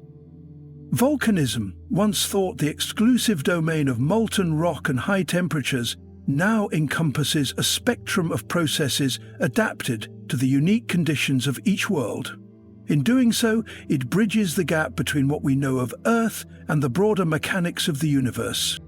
As we trace the glacial breath of cryovolcanoes across distant moons and frozen exoplanets, we are reminded that planetary activity takes many forms. Even in the outer solar system, where sunlight is weak and temperatures plunge, nature finds a way to reshape the surface, release internal energy, and perhaps even support life. From the ghostly plumes of Enceladus to the shadowed fractures of Europa, cryovolcanism invites us to rethink where and how geological vitality might emerge. This dynamic reality of frozen eruptions naturally leads to deeper questions about the atmospheric and surface conditions of these alien worlds, particularly the role of radiation and cosmic energy in influencing their evolution. To understand this interplay, we now turn to the next chapter in our cosmic journey, examining how intergalactic radiation permeates the universe and influences matter, energy, and planetary environments far beyond the warmth of any sun. Pressure-induced metallic hydrogen in Jupiter. Deep within Jupiter's immense atmosphere, beyond the turbulent storms, colorful belts, and fierce winds, lies a region of unimaginable pressure and exotic physics, a place where hydrogen, the simplest and most abundant element in the universe, is believed to transform into something extraordinary: a metallic state. This transformation, known as pressure-induced metallic hydrogen, stands as one of the most exotic and consequential processes in planetary science. It bridges chemistry and quantum physics, theory and experimentation, and carries profound implications for not just Jupiter's structure and magnetic field, but also for our understanding of high-pressure physics and even the early universe. To understand this phenomenon, we must begin by tracing the behavior of hydrogen under normal conditions. On Earth, hydrogen is a colorless, odorless gas made up of diatomic molecules. It is the lightest of all elements and the most abundant in the cosmos. But the hydrogen found in the dense core regions of Jupiter exists under pressures and temperatures that defy everyday experience. These are environments where atoms are compressed to such extremes that electrons are torn from their parent nuclei, creating a sea of charged particles, a metallic fluid capable of conducting electricity. This concept was first theorized in the early 20th century, not in the context of planets, but as a problem in high-pressure physics. Scientists such as Eugene Wigner and Hillard Bell Huntington proposed that hydrogen, if squeezed tightly enough, would abandon its molecular identity and behave like an alkali metal. This prediction remained theoretical for decades because reproducing the necessary pressures in a laboratory proved immensely difficult. It wasn't until advancements in diamond anvil cell technology, devices capable of generating pressures comparable to those inside gas giants, that researchers began to glimpse hydrogen's transformation. Even now, the creation and conformation of metallic hydrogen on Earth remain among the most controversial and elusive pursuits in experimental physics. Jupiter provides a natural crucible for this transformation. As a gas giant with a mass over 300 times that of Earth, Jupiter's interior pressure increases rapidly with depth. Beneath the cloud layers, the hydrogen becomes increasingly compressed and heated. At depths beyond several thousand kilometers, molecular hydrogen is predicted to dissociate into atomic hydrogen. Then, under pressures exceeding several million times Earth's atmospheric pressure, this atomic hydrogen is thought to undergo a phase transition into a metallic state. Unlike a solid metal, the metallic hydrogen in Jupiter is believed to exist as a dense liquid. Its free-moving electrons make it an excellent conductor of electricity. This property is essential to understanding one of Jupiter's most distinctive features: its powerful magnetic field.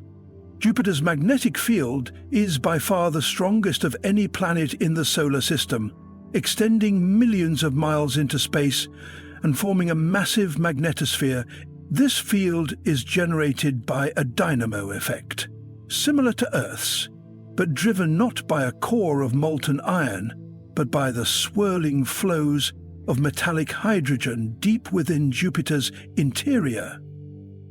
The behavior of metallic hydrogen also influences Jupiter's internal heat. Despite being 5 times farther from the Sun than Earth, Jupiter radiates more energy than it receives. This excess heat is believed to come from the planet's slow gravitational contraction, a process called Kelvin-Helmholtz heating, and from energy released during the transition of hydrogen into its metallic phase. As hydrogen is compressed and rearranged, latent heat is released, contributing to the thermal budget of the planet. Moreover, the extent and depth of Jupiter's metallic hydrogen layer shape its internal dynamics and structure. Data from missions like Juno, which orbits Jupiter in a polar trajectory, have helped scientists model the gravitational field of the planet with unprecedented precision. These measurements suggest that the metallic hydrogen zone may extend over half the planet's radius, influencing not just magnetic activity, but also the zonal wind patterns observed at the surface. The implications of metallic hydrogen extend beyond Jupiter. Saturn, with its own deep hydrogen envelope, is also expected to harbour a metallic hydrogen layer, though likely thinner due to its smaller mass. The presence or absence of metallic hydrogen in exoplanets, especially those classified as hot Jupiters orbiting other stars, could determine whether they exhibit magnetic shielding, intense radiation belts, or auroras. Furthermore, understanding this exotic phase helps astrophysicists reconstruct the formation histories of gas giants, the processes at play in young planetary systems, and the early conditions of the solar nebula. Interestingly, if metallic hydrogen could ever be stabilized at surface pressures, a possibility still speculative, it might possess extraordinary properties, such as room temperature superconductivity. This has driven interest not only from planetary scientists, but also from material scientists and energy researchers. A material that could conduct electricity with zero resistance at room temperature would revolutionize energy transmission, magnetic levitation, and computational systems. Yet such possibilities remain firmly in the realm of theoretical projections until the extreme environments of Jupiter can be reproduced and controlled on Earth. The mystery of metallic hydrogen is thus a reminder of how the cosmos operates not just on immense spatial scales, but also on atomic ones. Deep inside a distant gas giant, the behavior of a single element, hydrogen, under the weight of planetary mass, reshapes our understanding of magnetism, heat, structure, and matter itself. And as we transition from the crushing depths of Jupiter's interior, where pressure transforms hydrogen into a metallic sea, we ascend again to explore the subtle temperatures that shape distant planets. For just as pressure alters states deep within, it also defines the limits of existence at the surface. We now turn to the thin boundaries where matter freezes and boils, across alien worlds where atmospheres are sparse, temperatures are strange, and the rules we take for granted on Earth are rewritten with every orbit. In the immense theatre of the Jovian system, where gravity sculpts moons into tortured, shifting landscapes, no celestial body is more violently alive than Io.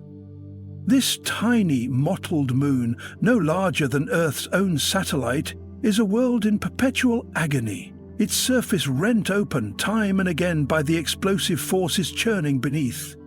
It is a world where lava lakes bubble and boil, not just as fleeting eruptions, but as enduring features of its geologic personality. The thermal dynamics of Io offer a vivid lens into planetary heat mechanics, tidal flexing, and the boundaries of volcanism beyond Earth.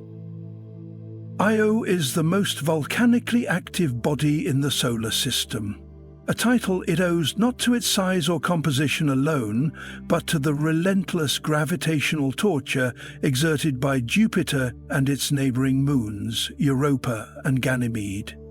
These bodies participate in what's known as a Laplace resonance, a synchronized orbital dance that causes Io's path to periodically elongate, increasing the tidal forces it experiences. As Io's interior is pulled and compressed, frictional heat is generated deep within. Unlike Earth, where heat emerges slowly and sporadically, Io's heating is persistent and violent. The consequence is an interior perpetually under siege, with molten silicates constantly seeking escape through fractures and vents across its tortured crust. Among Io's most fascinating features are its lava lakes, immense molten basins that remain liquid not for hours or days, but for years, possibly centuries. Lurky Patera, the most famous of these, spans more than 100 miles across, dwarfing any terrestrial volcanic structure. What makes these lava lakes so remarkable is not just their size, but their dynamic behavior. Infrared observations have revealed periodic brightening events on Loki, suggesting cycles of crustal overturn. Essentially, the surface of the lake cools, forming a thin crust that eventually sinks under its own weight, allowing fresh lava to well up in its place. This pulsing activity is not random. It follows a thermal rhythm driven by Io's internal heat budget and the changing tidal stress imposed by Jupiter's gravity. The composition of Io's lava is equally compelling. Unlike the basaltic flows common on Earth, Io's lava is believed to be ultramafic, composed of magnesium-rich silicates that melt at temperatures well above 2,000 degrees Fahrenheit. These high temperatures make Io's eruptions more energetic and its lava more fluid. Plumes from some volcanic centers rise hundreds of miles into space, visible even from telescopes on Earth. These outbursts not only paint Io's surface with sulfur and silicate frost, but also feed Jupiter's vast magnetosphere with ionized particles, linking the Moon's fiery geology to the broader electromagnetic environment of the Jovian system. Io's thermal emissions have been a topic of intense scrutiny since the Voyager missions first unveiled its eruptive face in the late 20th century. Subsequent flybys by Galileo and New Horizons deepened our understanding, showing that Io's volcanic heat is not evenly distributed. Some regions radiate far more energy than others, indicating localized heat sources beneath the surface, possibly magma chambers or conduits aligned with fault zones. Recent observations using adaptive optics and space telescopes have begun to resolve surface details on a finer scale, allowing researchers to track heat flow patterns over time. These studies suggest that Io's volcanic power is both deeply rooted and constantly evolving, a testament to the intricate feedback loop between interior heat, crustal structure, and orbital dynamics. Despite its frenetic geological pace, Io also teaches us about stability in extremity. Its lava lakes do not simply erupt and vanish. They are systems, governed by physics as robust as those shaping Earth's continents. The thermal dynamics involved include convective overturn, radiative cooling, and phase transitions of silicate materials. These processes unfold in an environment where atmospheric pressure is negligible, meaning boiling and solidification occur under vastly different rules than on Earth. Lava here may degas differently, spread more thinly, and cool in bizarre patterns dictated by vacuum exposure and rapid sublimation of surface compounds. Moreover, Leo's intense volcanism gives rise to a tenuous atmosphere primarily composed of sulfur dioxide, which condenses onto the surface during its long eclipse periods when the Moon slips into Jupiter's shadow. As sunlight returns, this frozen gas resublimates, creating brief cycles of atmospheric rebirth. These changes in surface pressure feed back into the thermal dynamics, influencing heat loss, eruption vigor, and lava lake behavior. The entire system is a masterclass in extreme planetary physics, where geology, thermodynamics, orbital mechanics, and chemistry collide in relentless chaos. Beyond the spectacle, Io serves as a laboratory for understanding volcanic processes across the cosmos. Its lava lakes are analogues for those potentially hiding beneath the ice of Europa or simmering on the scorched surface of exoplanets orbiting red dwarfs. Its tidal heating mechanism offers a template for thermal evolution in compact planetary systems where gravitational interactions dominate internal energy budgets, and its constant flux reminds us that not all worlds grow cold with age. Some, like Io, remain youthfully destructive, defying the cosmic norm of entropy. As we continue to explore this molten moon, future missions may one day deploy orbiters or landers capable of observing Io's lava lakes in real time, measuring their heat flux, seismic activity, and composition with unmatched precision. In doing so, we may not only decode the furious heart of this tiny world, but also extend our understanding of where heat and life might coexist across the universe. The fires of Io, while alien, burn with principles that are universal, reminding us that even in the farthest reaches of the solar system, the dance of pressure, temperature, and time is eternal. And as we descend from the glowing infernos of Io to the frigid shadows of the outer solar system, we now turn our attention to a darker and far more mysterious landscape where the remnants of massive stellar explosions cast silent echoes through space. In the next chapter, we explore the ancient aftermath of supernovae, peeling back the layers of cosmic dust and radiation to uncover the legacy of stellar death and how it continues to shape the galaxies around us. Beneath the frozen crusts of the outer solar system's most enigmatic moons, a hidden world stirs. These are the icy moons: Europa, Enceladus, Ganymede, Titan, and unlike barren, crater-pocked surfaces of many celestial bodies, these frozen satellites may harbor something profoundly Earth-like: oceans. But not oceans warmed by sunlit skies or tidal breezes. These are dark, pressurized seas encased beneath miles of ice, locked away from starlight and powered by alien forces. The story of these subsurface oceans is one of unimaginable pressure, exotic chemistry, and the relentless influence of gravitational energy. At first glance, these moons appear desolate. Europa, the smallest of Jupiter's 4 Galilean moons, is a ball of cracked ice streaked with long reddish scars. Enceladus, orbiting Saturn, gleams with a brilliant white shell, constantly replenished by jets of icy vapor from its south pole. Ganymede, the largest moon in the solar system, even larger than Mercury, bears grooves and ridges hinting at inner movement. Titan, thick with an opaque orange haze, hides not only liquid methane lakes on its surface, but likely a water ocean far below. Despite their differences, these worlds share one trait. Their frozen exteriors are mere covers for deep, dark, and pressurized oceans beneath. But how do oceans exist so far from the sun in regions where surface temperatures hover hundreds of degrees below freezing? The answer lies in pressure and tidal heating. Unlike Earth, where sunlight drives the water cycle, these moons rely on the immense gravitational forces of their parent planets. As they orbit, they are flexed and squeezed by tidal forces. This frictional kneading heats their interiors, much like how bending a paperclip repeatedly can make it warm. Over time, this heat melts interior ice, forming global oceans beneath crusts of frozen shell.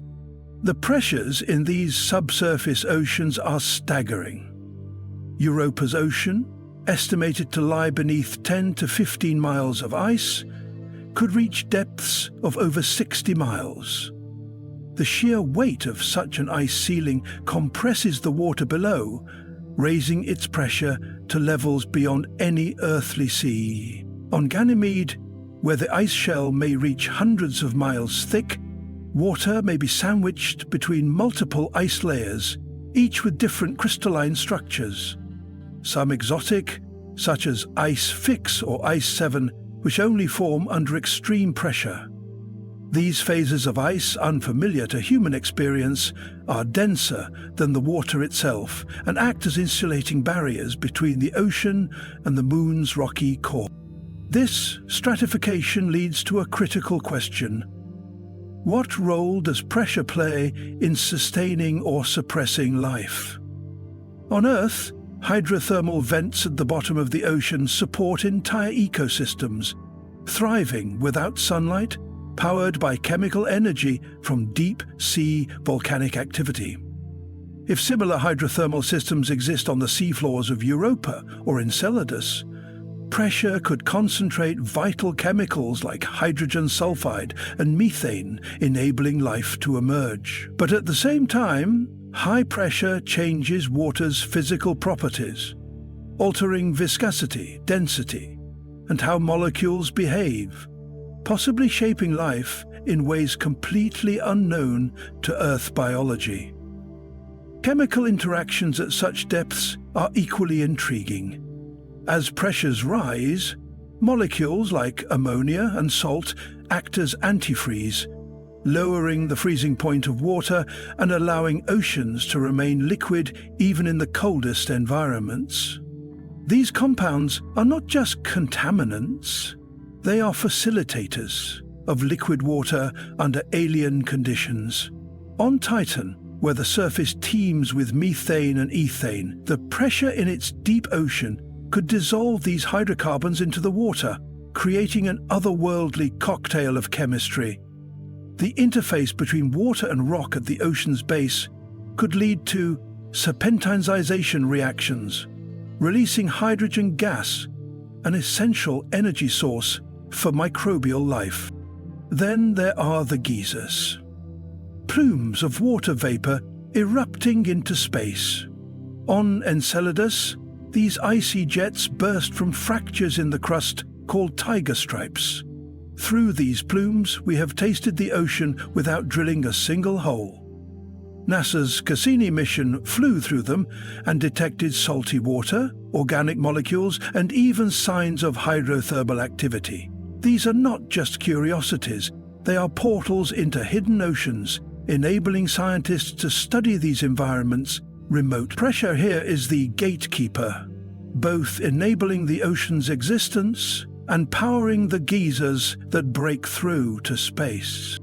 Yet, with all the data we have, so many questions remain. Could these oceans be long-living or fleeting? Is the pressure sustainable for billions of years, or will freezing eventually triumph? And, most profoundly, could evolution thrive in such alien pressure cookers? Scientists speculate that if life does exist on these moons, it might resemble deep-sea extremophiles on Earth. Organisms that flourish under high pressure in complete darkness with no photosynthesis at all. But evolution in these settings may have taken paths completely divergent from anything earthly, shaped by pressure, not light.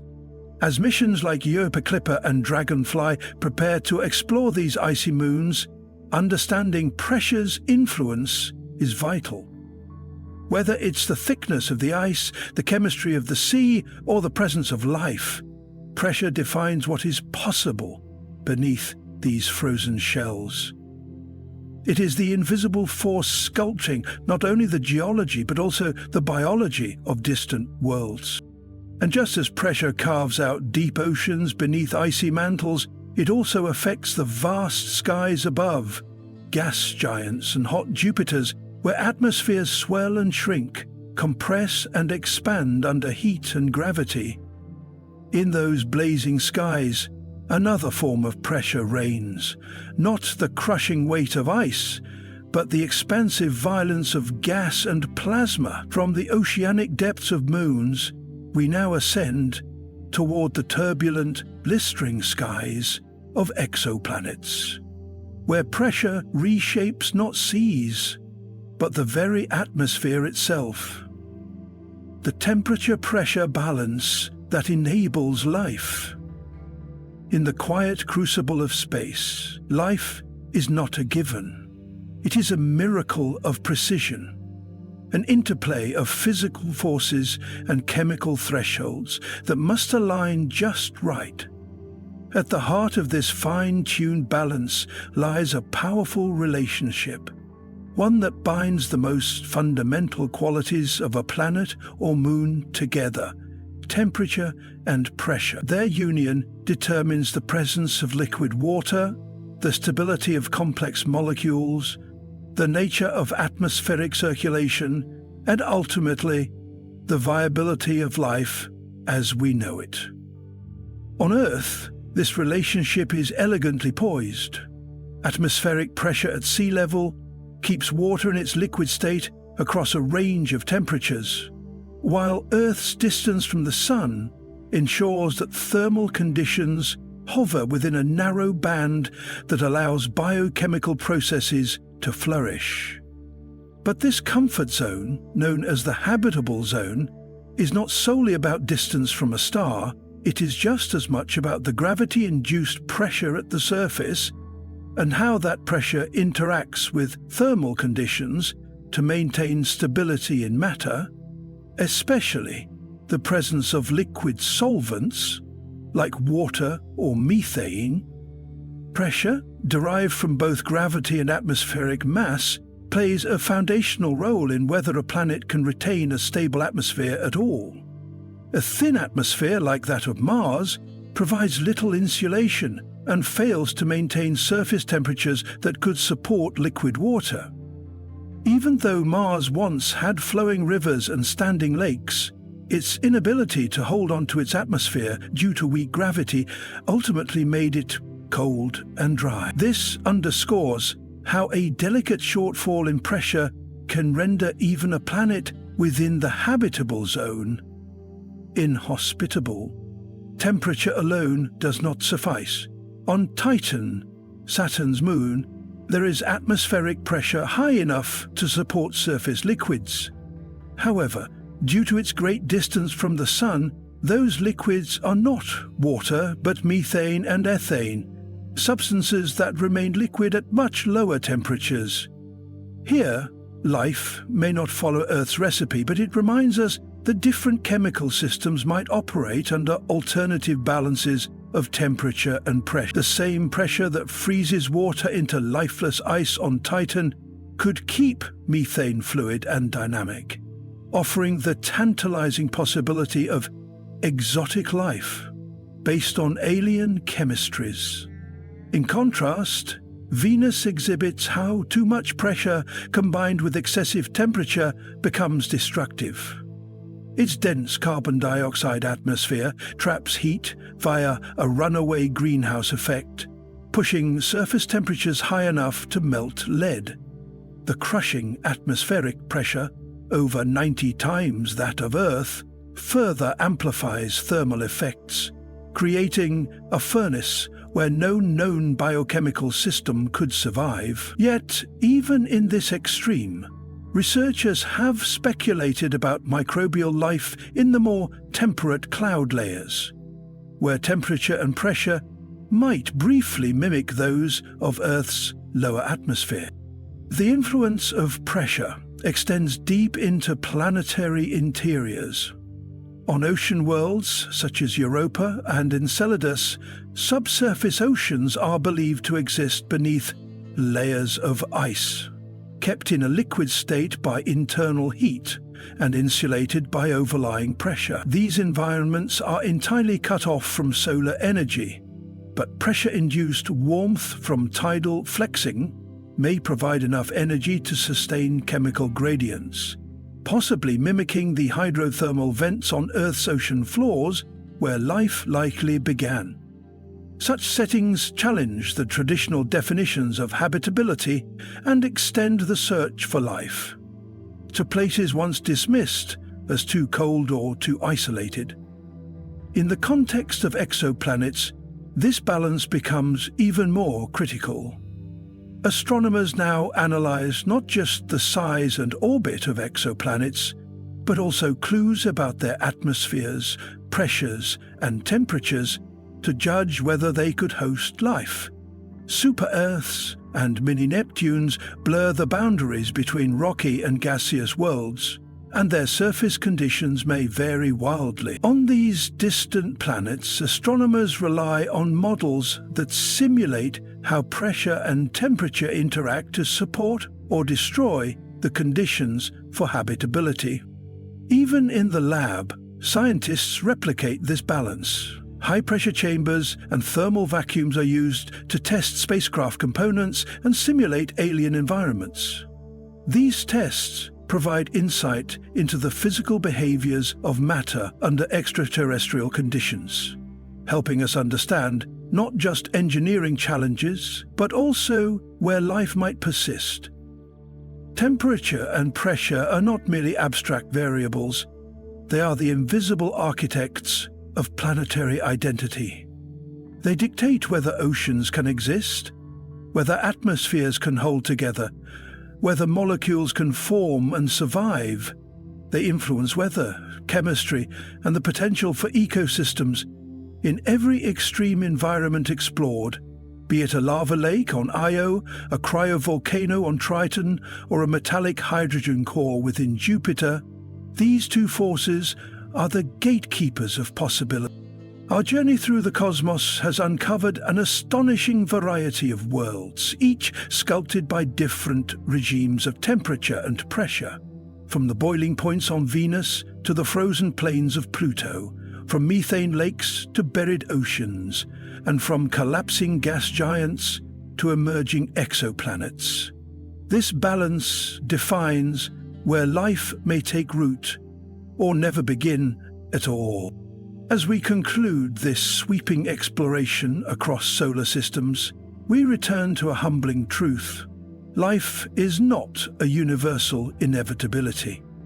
It is the result of an exquisite harmony between heat and pressure, energy and matter, chaos and equilibrium.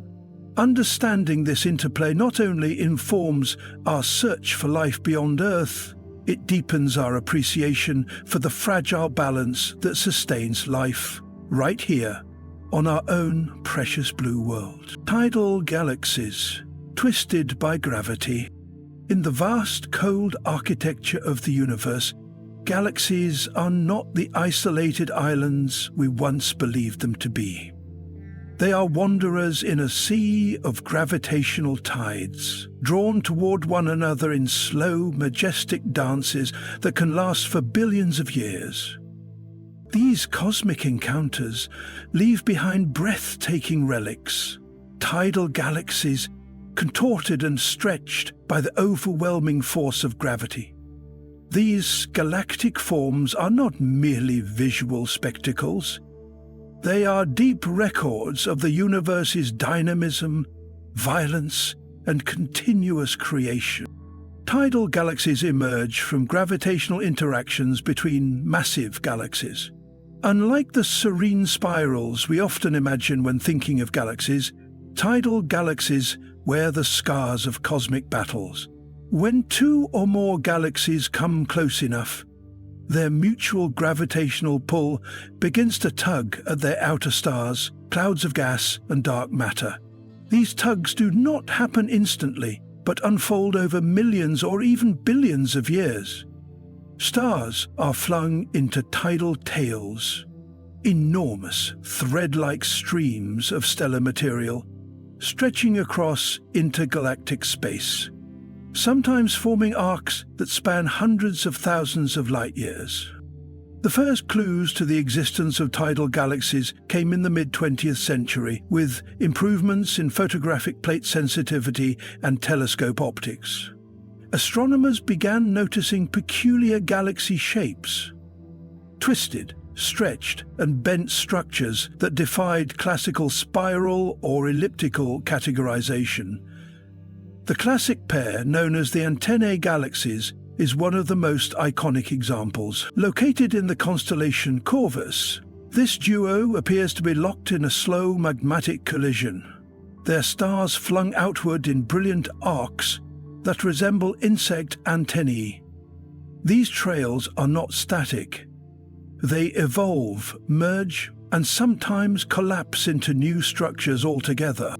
But the wonder of tidal galaxies lies not only in their forms, but in what they teach us about galactic evolution.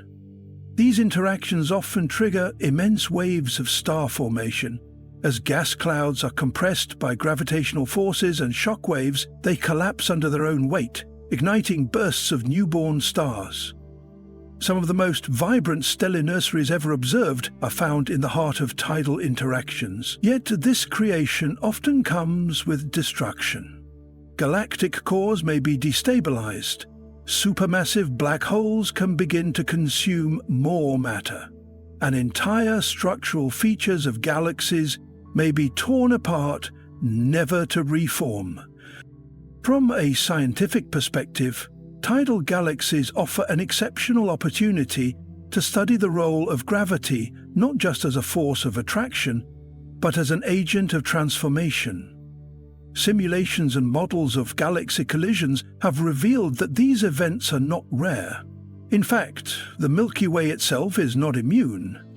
Our home galaxy is on a collision course with the Andromeda Galaxy, a celestial ballet expected to begin in earnest in about 4 billion years. Already, satellite galaxies like the Large and Small Magellanic Clouds are stirring up tidal features in the Milky Way's halo, subtle arcs of stars and gas that hint at the beginning of a grand merger. These future tidal features will reshape the Milky Way, giving rise to yet another generation of twisted, luminous structures. Even the dark matter component of galaxies plays a crucial role in shaping tidal galaxies.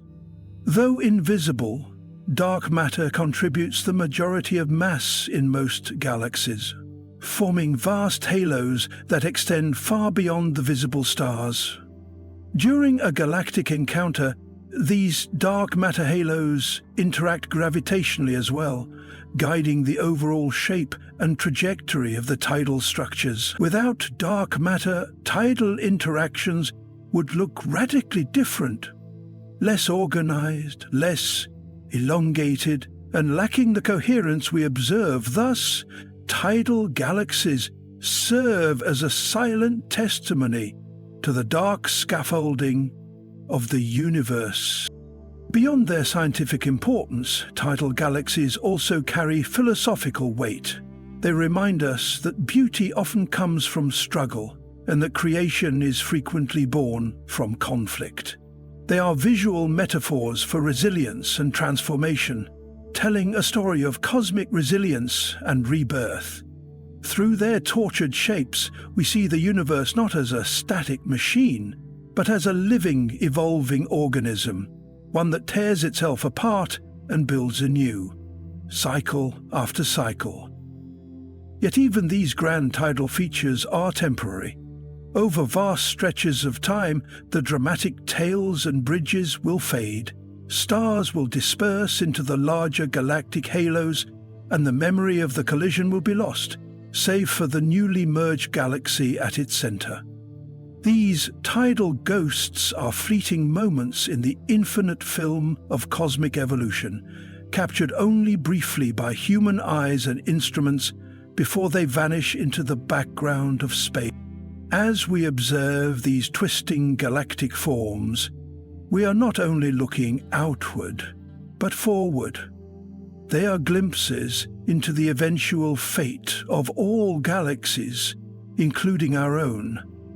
In their chaotic grace, tidal galaxies are both messengers of history and harbingers of what is to come. And with that glance into future galactic collisions and their inevitable consequences, we turn our attention to a stranger cosmic choreography, one that transcends even the most dramatic galaxy mergers. Next, we step into the realm of Outline 12, where we explore the bizarre and captivating world of ring galaxies, formed not by gradual spiral evolution, but by violent head-on collisions that send ripples through galactic disks like stones cast into a still. The Hercules Corona Borealis, Great Wall, the largest structure in the universe. As we leave behind the intricate gravitational dances that twist galaxies into tidal forms, our perspective must widen, not just across space, but across the very concept of scale itself. From the delicate, luminous threads spun by merging galaxies, we now move into a realm so vast, so profoundly immense, that it challenges the very boundaries of human comprehension. We arrive at what may be the largest known structure in the observable universe, the Hercules Corona Borealis Great Wall, a name as colossal as the cosmic giant it represents. Discovered in the early years of the 21st century, this immense superstructure came into view not through visible light or classical imaging, but through the detection of gamma-ray bursts, brief, high-energy flashes of radiation that typically signal the collapse of massive stars or the violent mergers of neutron stars. Astronomers analyzing data from deep sky surveys noticed a peculiar concentration of these bursts in a specific region of the sky, a statistical clustering too significant to be coincidental. The distribution pointed to a massive assembly of galaxies and galaxy clusters stretching across a truly unimaginable expanse, billions of light-years in length.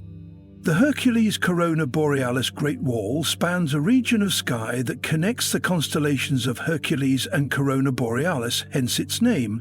The dimensions of this structure are staggering, over 10 billion light-years across at its greatest extent. To put this in context, our entire Milky Way galaxy is roughly 100,000 light-years in diameter. The Great Wall dwarfs not only our galaxy, but entire supercluster of galaxies, swallowing them like islands in a galactic ocean. It is not a wall in the traditional sense, but rather a vast web of gravitationally associated matter.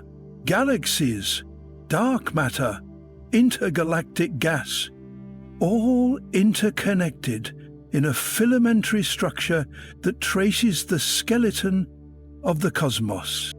This raises a profound problem.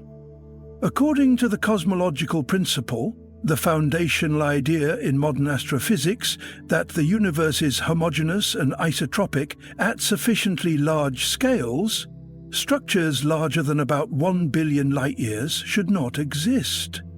The Hercules Corona Borealis Great Wall breaks that rule. It defies the expected limits of cosmic structure formation, posing a direct challenge to prevailing models of the early universe and the evolution of large-scale structure. If such a massive complex exists, how did it form within the age of the universe, and what unknown mechanisms might have guided its growth? Some scientists suggest that the wall could be a projection effect, or perhaps several smaller structures merely aligned along our line of sight. But deeper studies, cross-examined across wavelengths and time, continue to strengthen the case for its authenticity.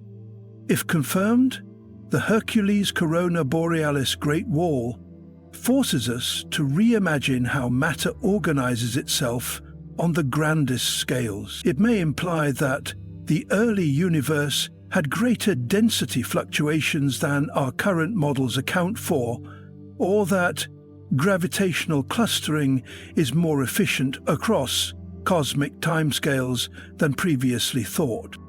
This structure is part of a broader cosmic web, a vast interconnected lattice of filaments, voids, and nodes that define the very texture of the universe.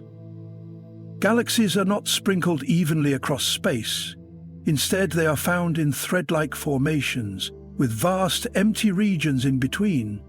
These threads converge in knots known as galaxy clusters, and the clusters themselves connect into larger assemblies called superclusters. The Great Wall may be the most extreme example of this arrangement, a kind of cosmic superhighway, where gravity has drawn together matter over distances that stagger the imagination. But the Great Wall is not just about scale. It also forces us to confront questions about the nature of the universe itself. If our cosmological assumptions are incorrect, what else might we be missing? Could there be even larger structures beyond our observational horizon? Or is the universe not as uniform as we once believed? The possibility that the cosmos harbors such immense, coherent formations adds fuel to discussions about anisotropies in the cosmic microwave background, alternative models of inflation, and even multiverse theories. Moreover, the Hercules Corona Borealis Great Wall reveals the extraordinary power of invisible forces in shaping the visible universe.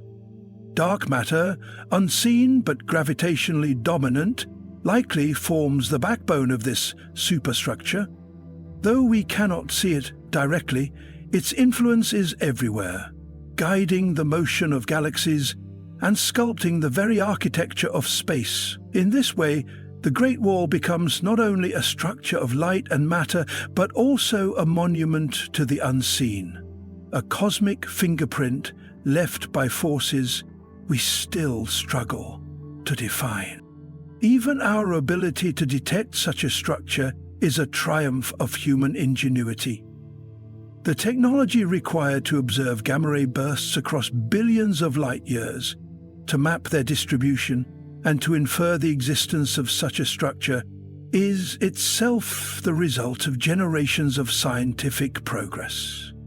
From orbiting observatories to global data-sharing networks, the discovery of the Great Wall is a testament to how far humanity has reached into the deep night of space. And yet, as vast as it is, the Hercules Corona Borealis Great Wall may not be the final frontier of cosmic structure. As our instruments improve and our theories evolve, we may discover other megastructures, richer webs, longer filaments, deeper voids, stretching across space like neural pathways in a cosmic mind. And that idea, strange and poetic as it sounds, leads us to our next domain of wonder. For if the large-scale structure of the universe resembles a neural network, if it operates like an interconnected web, then it invites an even more profound question. Could the universe itself be conscious?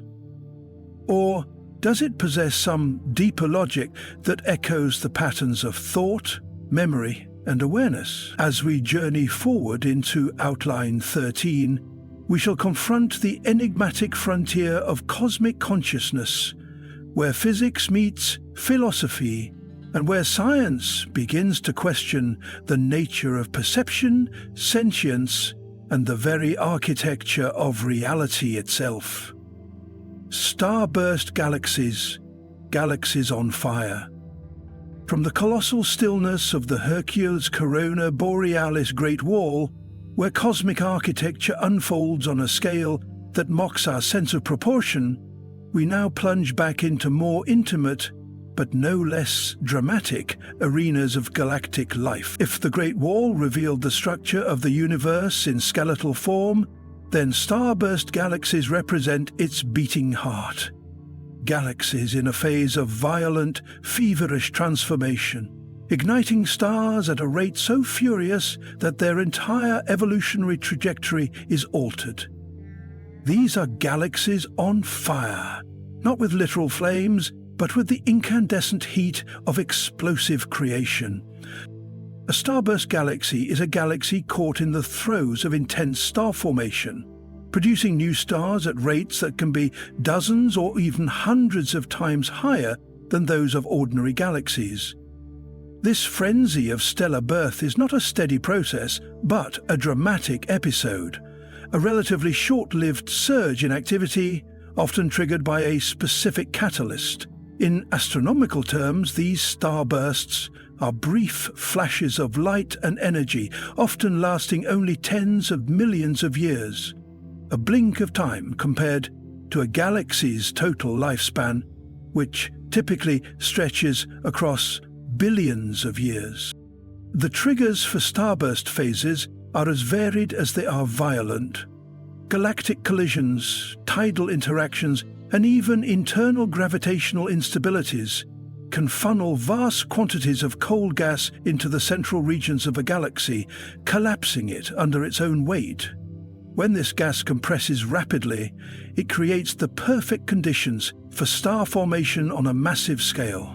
Shock waves from previous supernovae, spiral density waves, or the gravitational tug of a passing satellite galaxy can all act as catalysts. The result is a firestorm of stellar birth, an astronomical version of a population explosion, where thousands of stars are born every year in tightly packed regions. One of the most studied starburst galaxies is Messier 82, also known as the Cigar Galaxy.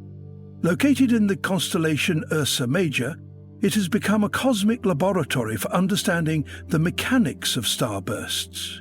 At its core, Messier 82 churns out stars at such an accelerated pace that its central regions glow with radiation, wind, and heat. Observations have revealed superwinds, enormous outflows of gas, driven by the combined energy of young stars, stellar winds, and supernovae blasting material out into intergalactic space.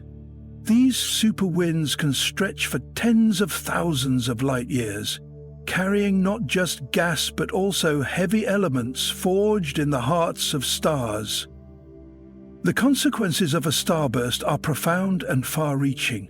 First, the sheer number of new stars changes the galaxy's structure and composition. Massive stars, which burn quickly and die young, explode as supernovae, enriching the surrounding space with metals like iron, calcium, and oxygen. These elements are essential for the formation of planets, moons, and life as we know it. In a sense, starburst galaxies are not only creating stars, but also seeding the future building blocks of life across the cosmos. Second, the energy released during a starburst can alter the galaxy's future. The supernovae and stellar winds inject so much momentum into the surrounding gas that it can halt further star formation or even eject gas entirely from the galaxy. This process, known as feedback, creates a self-regulating mechanism. A galaxy can only sustain a starburst for so long before it depletes its gas reserves or blows them out into space. Thus, the same process that ignites star birth can also extinguish it, leaving behind a quieter, more stable system. Or sometimes a galaxy stripped of its fuel, unable to form stars for eons. There is also a deeper cosmological importance to these luminous bursts of creation. Starburst galaxies are more common in the early universe, where galaxy interactions and mergers were frequent. Studying them allows astronomers to peer backward in time, understanding how the first galaxies evolved, how heavy elements were distributed, and how large-scale structures formed. Starbursts may even be connected to the emergence of quasars, those brilliantly bright, black hole-powered beacons that shine across the deep past. In some cases, the same galactic collisions that trigger a starburst also feed the central black hole, setting off a chain reaction of cosmic activity that transforms the galaxy entirely. And beyond science, there is something undeniably poetic about starburst galaxies. They are the very embodiment of cosmic urgency, a blaze of life in the cold darkness of space. They speak to us about energy, transformation, and the delicate balance between growth and destruction. In their glowing cores and radiating winds, they offer a glimpse of the universe at its most active and alive, showing us that galaxies are not static ornaments, but dynamic entities shaped by pressure, momentum, and the relentless pulse of birth and death. Even their infrared and radio signatures tell a story. Much of their activity is obscured by dust, hidden from visible light, but revealed in other wavelengths. This makes starburst galaxies prime targets for observatories like the James Webb Space Telescope, which can peer into these dust-shrouded regions to reveal the tangled dance of stars being born amid clouds of gas. In doing so, we not only witness the inner workings of starburst galaxies, but also refine our understanding of stellar life cycles, galactic evolution, and the chemical heritage of the universe itself.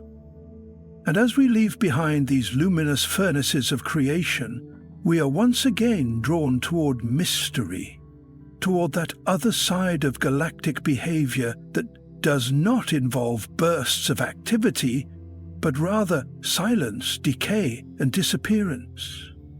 The universe, in all its grandeur, is not only a place of expansion and birth, it is also home to fading light, to celestial phenomena that whisper of ends rather than beginnings. And so, as we transition forward, we enter the domain of Outline 14, where we will explore the enigmatic nature of dark galaxies, galaxies without stars, invisible to ordinary observation, yet teeming with dark matter and hidden potential, veiled in the silence of the cosmic void, intergalactic stars, the loneliest wanderers in the cosmos. As we depart the heart of starburst galaxies, those luminous engines of creation, we are drawn toward a far more solitary and silent region of the universe. It is a realm not defined by frenetic birth or gravitational clashes, but by isolation, motion, and mystery. Here, between the vast gulfs that separate galaxies, travel stars that belong to no stellar city, no spiral arm, no galactic nucleus, these are the intergalactic stars, often called rogue stars, celestial exiles drifting through the dark vacuum between galaxies, untethered and alone. To understand the profound nature of these wandering stars, we must first grasp the environment they inhabit. The space between galaxies, known as the intergalactic medium, is vast and almost unimaginably empty.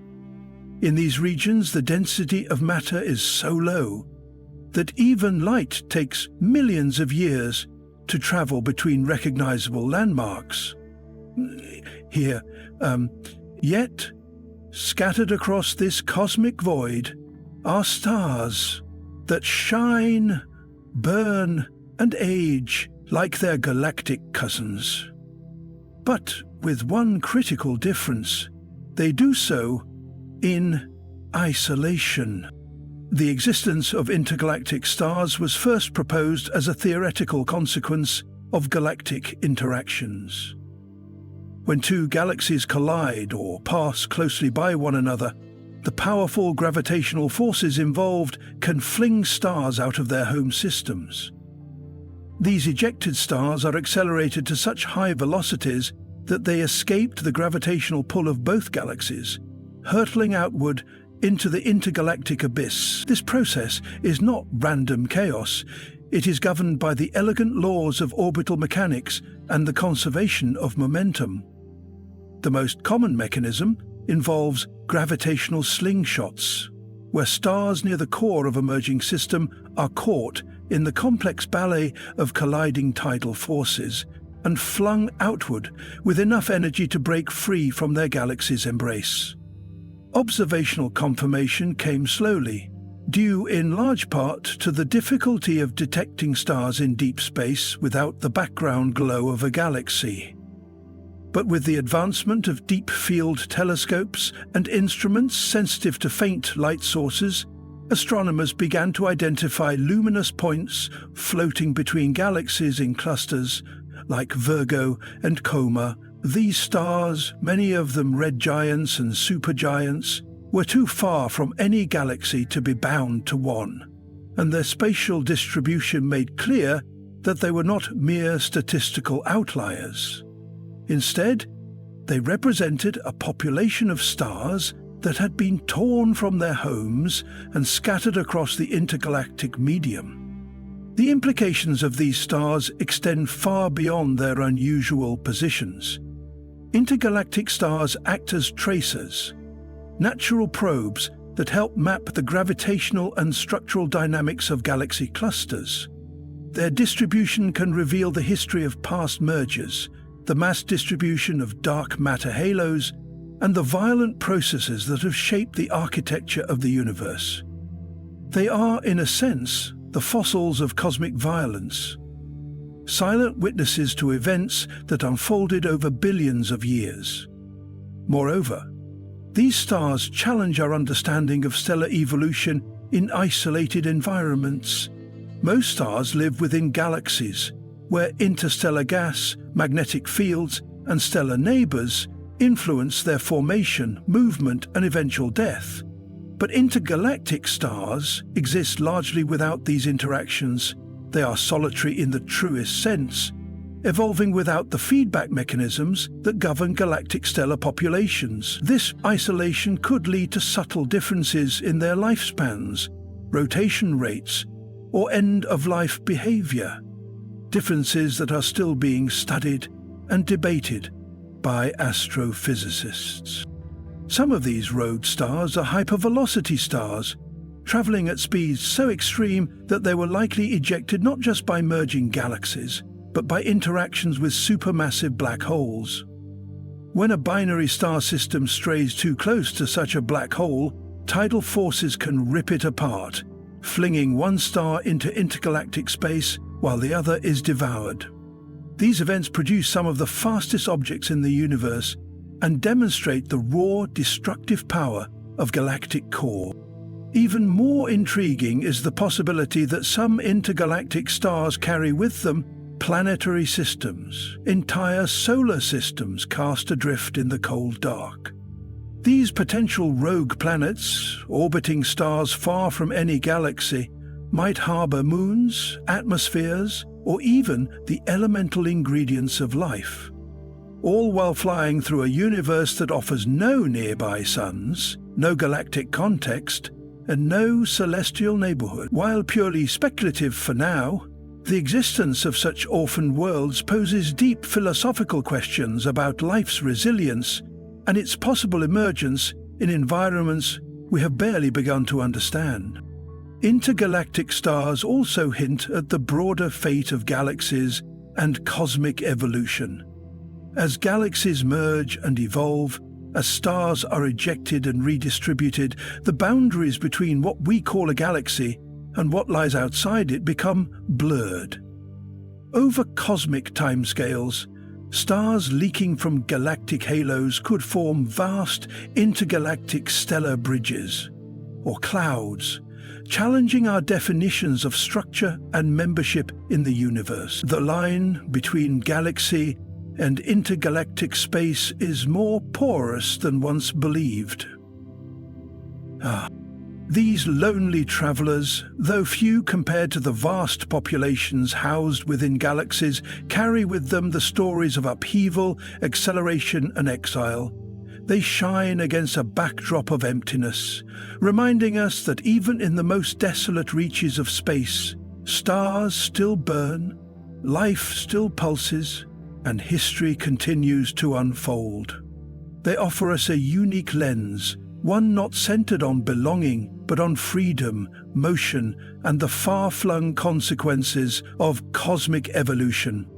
And just as these solitary stars illuminate the darkness between galaxies, they guide us toward another elusive phenomenon that inhabits the threshold of the observable and the theoretical.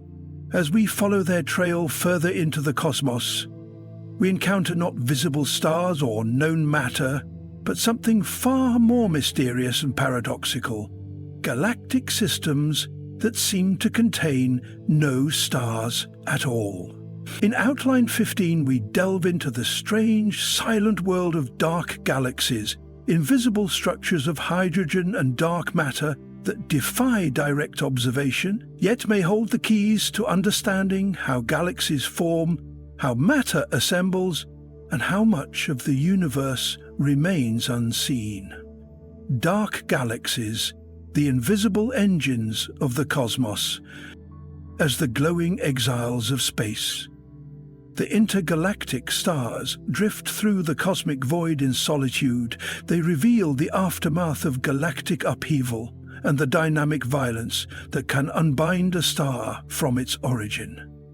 But now we turn toward a stranger silence, not the quiet of isolation, but the absence of light itself.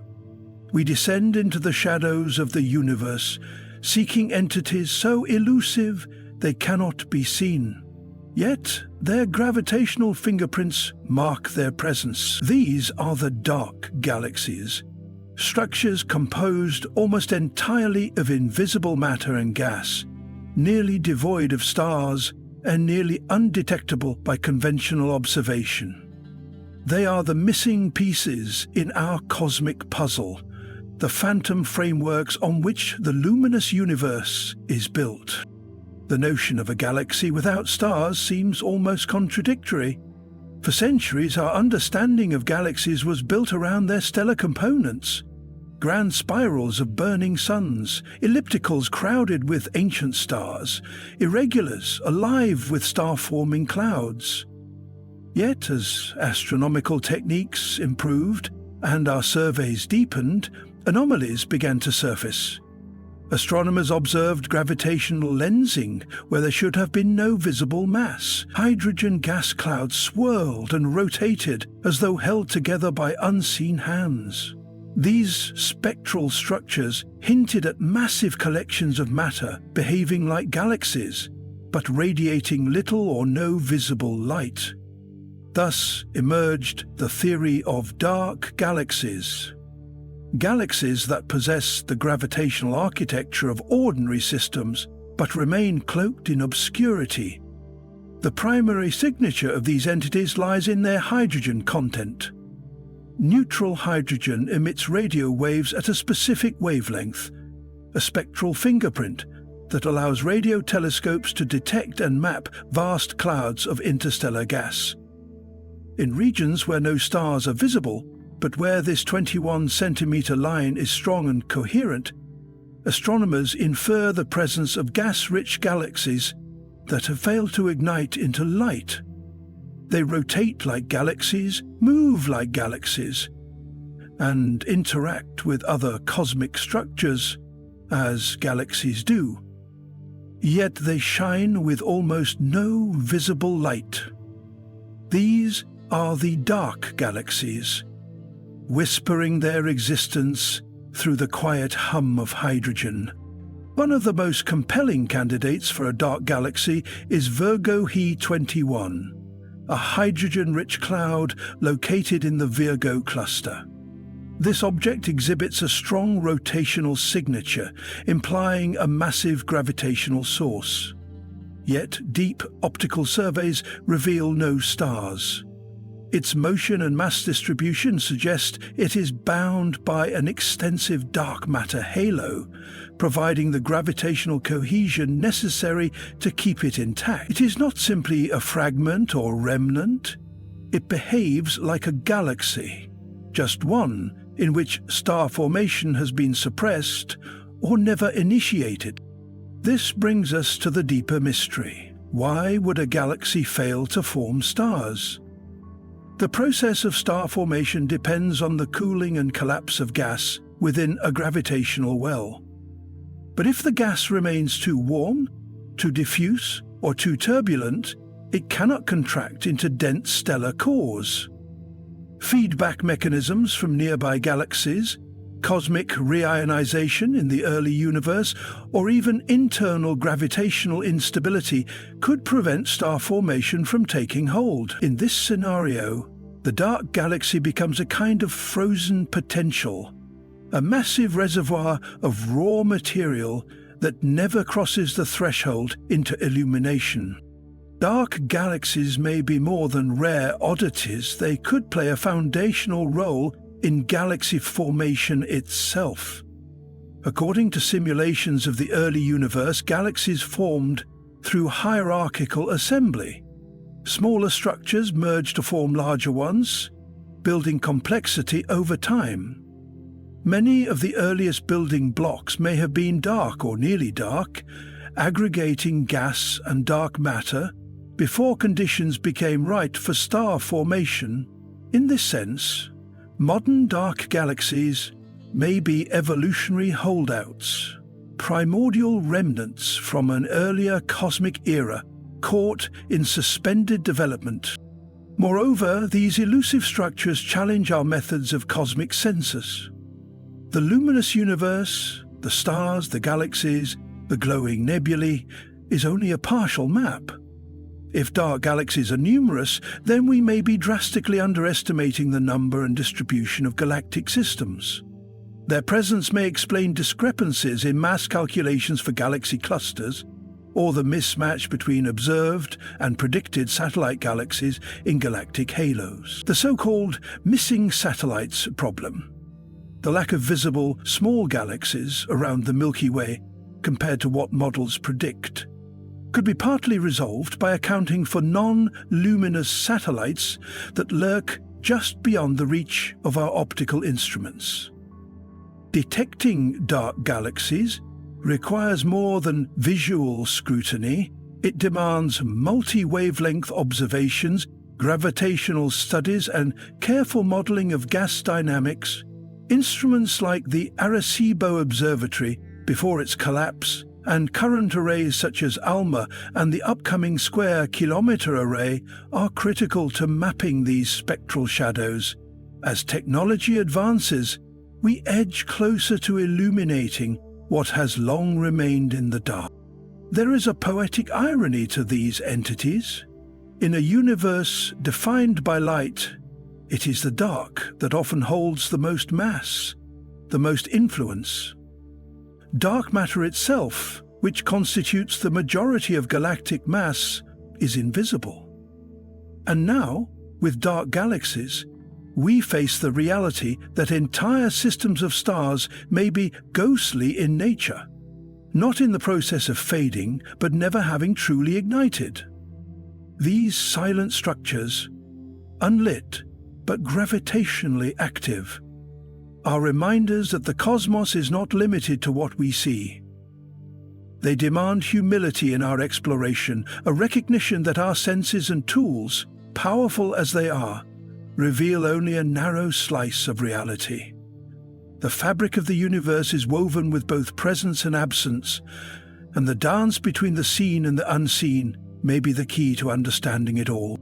And as we leave these hidden galactic phantoms behind, we are led to yet another cosmic mystery, one where light, rather than being absent, is bent, magnified, and sometimes multiplied. In Outline 16, we step into the extraordinary phenomenon of gravitational lensing, where massive objects warp the very shape of space itself, turning galaxies into cosmic lenses and revealing the deepest secrets of the universe through the curvature of light, galaxy clusters, and the cosmic web, the architecture of the universe. Emerging from the veiled domain of dark galaxies, those elusive, lightless scaffolds of cosmic evolution, we are now drawn outward into the grand design that holds the entire universe together, where dark galaxies represent the hidden microstructures of the cosmos, galaxy clusters and the cosmic web define its overarching form. This is the vast and dynamic framework upon which all matter, light, and movement are suspended. It is a structure that does not merely house galaxies, it organizes them, sculpts their motion, and dictates the paths of energy and time itself. Galaxy clusters are the largest gravitationally bound systems in the universe. They are not mere groupings of a few galaxies drifting near one another, but enormous congregations, often comprising hundreds or even thousands of galaxies, locked in orbit around a common center of mass. Bound by gravity, these clusters are enveloped in colossal halos of dark matter, threaded with streams of hot ionized gas and permeated by magnetic fields and relic radiation. They are not tranquil places. Within them, galaxies crash, merge, and strip one another of gas. These clusters are battlegrounds of evolution, where the past and future of galaxies are written in gravitational dynamics. Each galaxy within a cluster is like a single spark in a roaring bonfire. Some glide quietly through the intracluster medium, while others interact violently, distorted by tides and ram pressure, triggering bursts of star formation or extinguishing it entirely. The environment of a cluster can radically reshape a galaxy's fate. It can strip away the cold gas needed for star formation, turning spirals into ellipticals and quenching galactic youth in favor of ancient starlight. The physics at play within clusters is governed not just by gravity, but by the interplay of radiation, shockwaves, plasma turbulence, and dark matter flows. These vast regions are the laboratories of cosmic behavior. Yet even these massive clusters are not isolated. They are connected to one another through a deeper, more intricate structure, the cosmic web. This is the true shape of the universe, invisible to the naked eye, yet revealed through careful observation of galaxy distribution, gravitational lensing, and the behavior of intergalactic gas. The cosmic web is a filamentary network, a vast mesh composed of matter and energy stretching across billions of light years. Along its strands lie galaxies and clusters, while the spaces between, the voids, are eerily empty, almost devoid of galaxies altogether.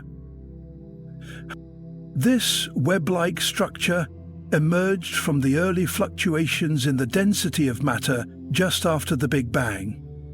As the universe expanded and cooled, gravity began to amplify these initial imperfections. Dense regions drew in more matter, growing into the filaments we see today. Simulations of cosmic evolution show this process with breathtaking clarity. We looked from a nearly uniform cloud of hydrogen and helium, the universe self-organized into a textured lattice, a universal framework of filaments and nodes where matter congregates and galaxies ignite. The intersections of these filaments are where galaxy clusters reside, often forming superclusters, mighty agglomerations of matter stretching hundreds of millions of light years across.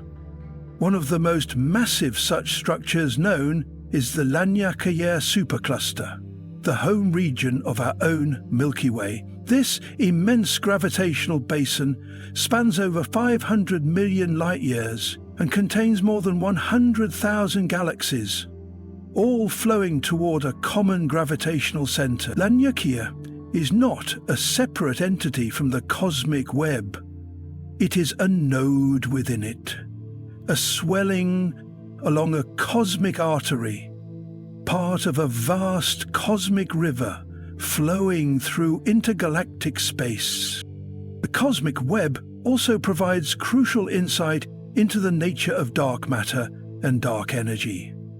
Since most of the universe's matter is invisible, we detect it not by light, but by its influence. The shape and density of the web, the motion of galaxies along its threads, and the warping of light by its gravitational wells all serve as indirect measures of the dark scaffolding that underpins reality. Even the temperature and density of the intergalactic medium within the web's filaments tell stories of heating by quasars, shocks from gravitational collapse, and the chemical enrichment of the universe over time. In recent years, the cosmic web has come into sharper focus, thanks to sky mapping surveys like the Sloan Digital Sky Survey and space-based observations from missions such as Planck. These projects have charted the positions and motions of millions of galaxies, revealing not a random distribution but a finely structured tapestry. The universe is not chaotic. It is exquisitely ordered at scales that dwarf comprehension. Beyond its scientific significance, the cosmic web evokes a profound philosophical perspective.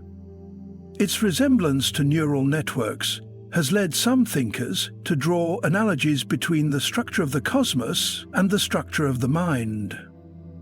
While this comparison is speculative and metaphorical, it forces us to ask, is the universe a machine, a living system, or something beyond all categories we understand? The web, with its connections, flows, and branching logic, appears not as a random scattering of matter, but as a deliberate unfolding, an expression of laws deeper than we yet know. And so, from the dark, starless realms of invisible galaxies to the glowing strands of the cosmic web, we come to see the universe as a layered creation, each level of structure building upon the last. It is not a place of mere explosions and voids, but of patterns and architectures, woven with energy and time, forged by the gravity of what is seen and the mystery of what is not. Now, as we trace the light and mass along these cosmic filaments, we are drawn toward yet another phenomenon that bends not just light, but space itself. In Outline 17, we journey into the realm of gravitational lensing, where matter becomes lens and space becomes canvas, revealing hidden galaxies, dark matter halos, and the warp geometry of the universe, the Helix Nebula, the eye of space. From the cosmic web's grand lattice work, threading galaxies, matter, and gravitational influence across billions of light years, we now focus our gaze on something far more intimate and haunting. We leave behind the enormous scales of interconnected filaments and plunge inward into the fate of a single star nearing the end of its life. What we find is a structure so delicately beautiful, so eerily symmetrical, that it has been called the Eye of Space. It is the Helix Nebula, a dying star's final exhalation frozen in luminous color, floating in the dark like a celestial iris, staring back at creation itself. Located in the constellation Aquarius, the Helix Nebula is among the closest planetary nebulae to Earth, offering an exquisite view of the stellar death process. But despite its name, a planetary nebula has nothing to do with planets. The term is a relic from early astronomers who, peering through primitive telescopes, saw round, disc-like shapes resembling distant planets. In truth, a planetary nebula represents one of the final stages in the evolution of a medium-sized star, like our own sun, and the helix is one of the most well-studied and vivid examples of this cosmic transformation. The story of the Helix Nebula begins with a star that spent billions of years quietly fusing hydrogen into helium, radiating warmth and anchoring a solar system. Over time, as the hydrogen in its core was exhausted, the star grew unstable.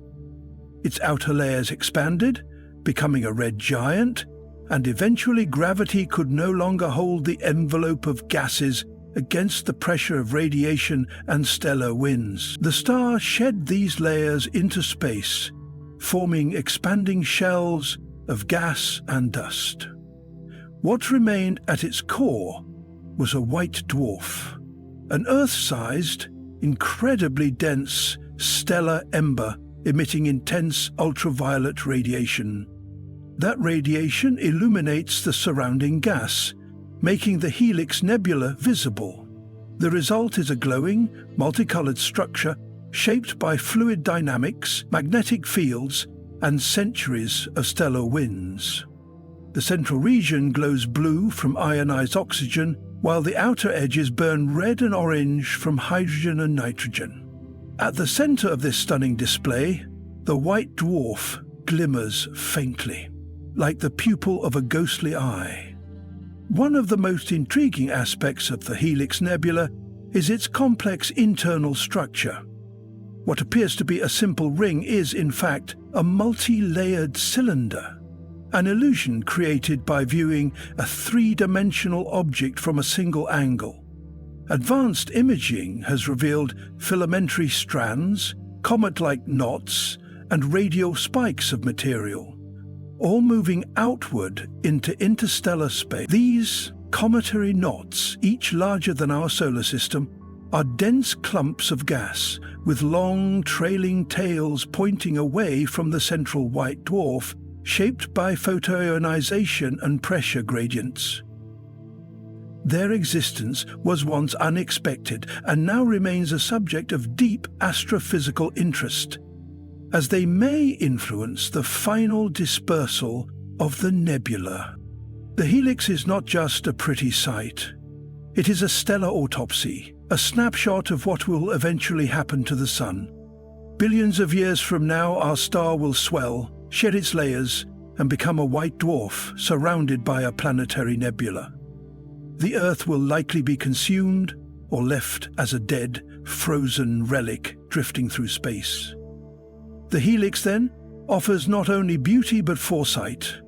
It is a window into both our origin and our destiny. The carbon, oxygen, and heavier elements, scattered by the death of stars, like the one that formed the helix, are the very materials from which planets, oceans, and organic life arise. In its death, the star becomes a seedbed for new creation. Observations of the helix across different wavelengths, from visible light to infrared and X-ray, have revealed more than just glowing gas.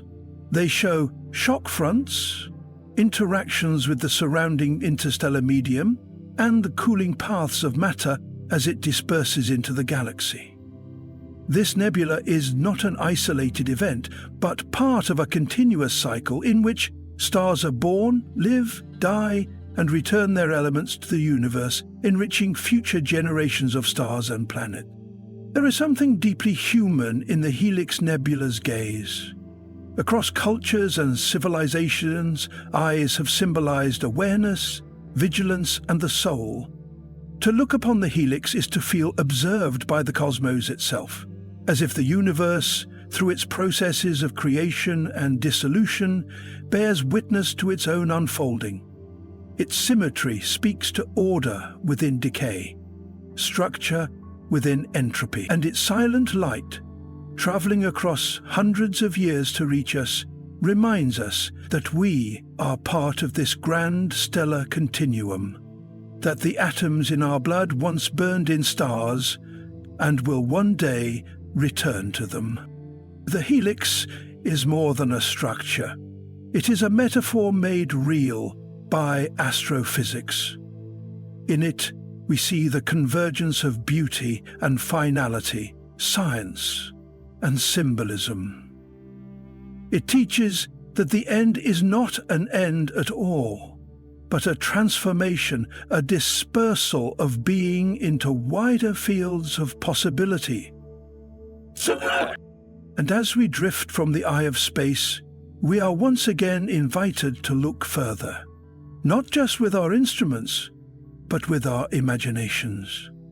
From the disintegration of a single star, we now move to the bending of space itself. In Outline 18, we explore the astonishing realm of gravitational lensing, where gravity becomes not just a force, but a lens that reshapes light and behind the veil of distance and time.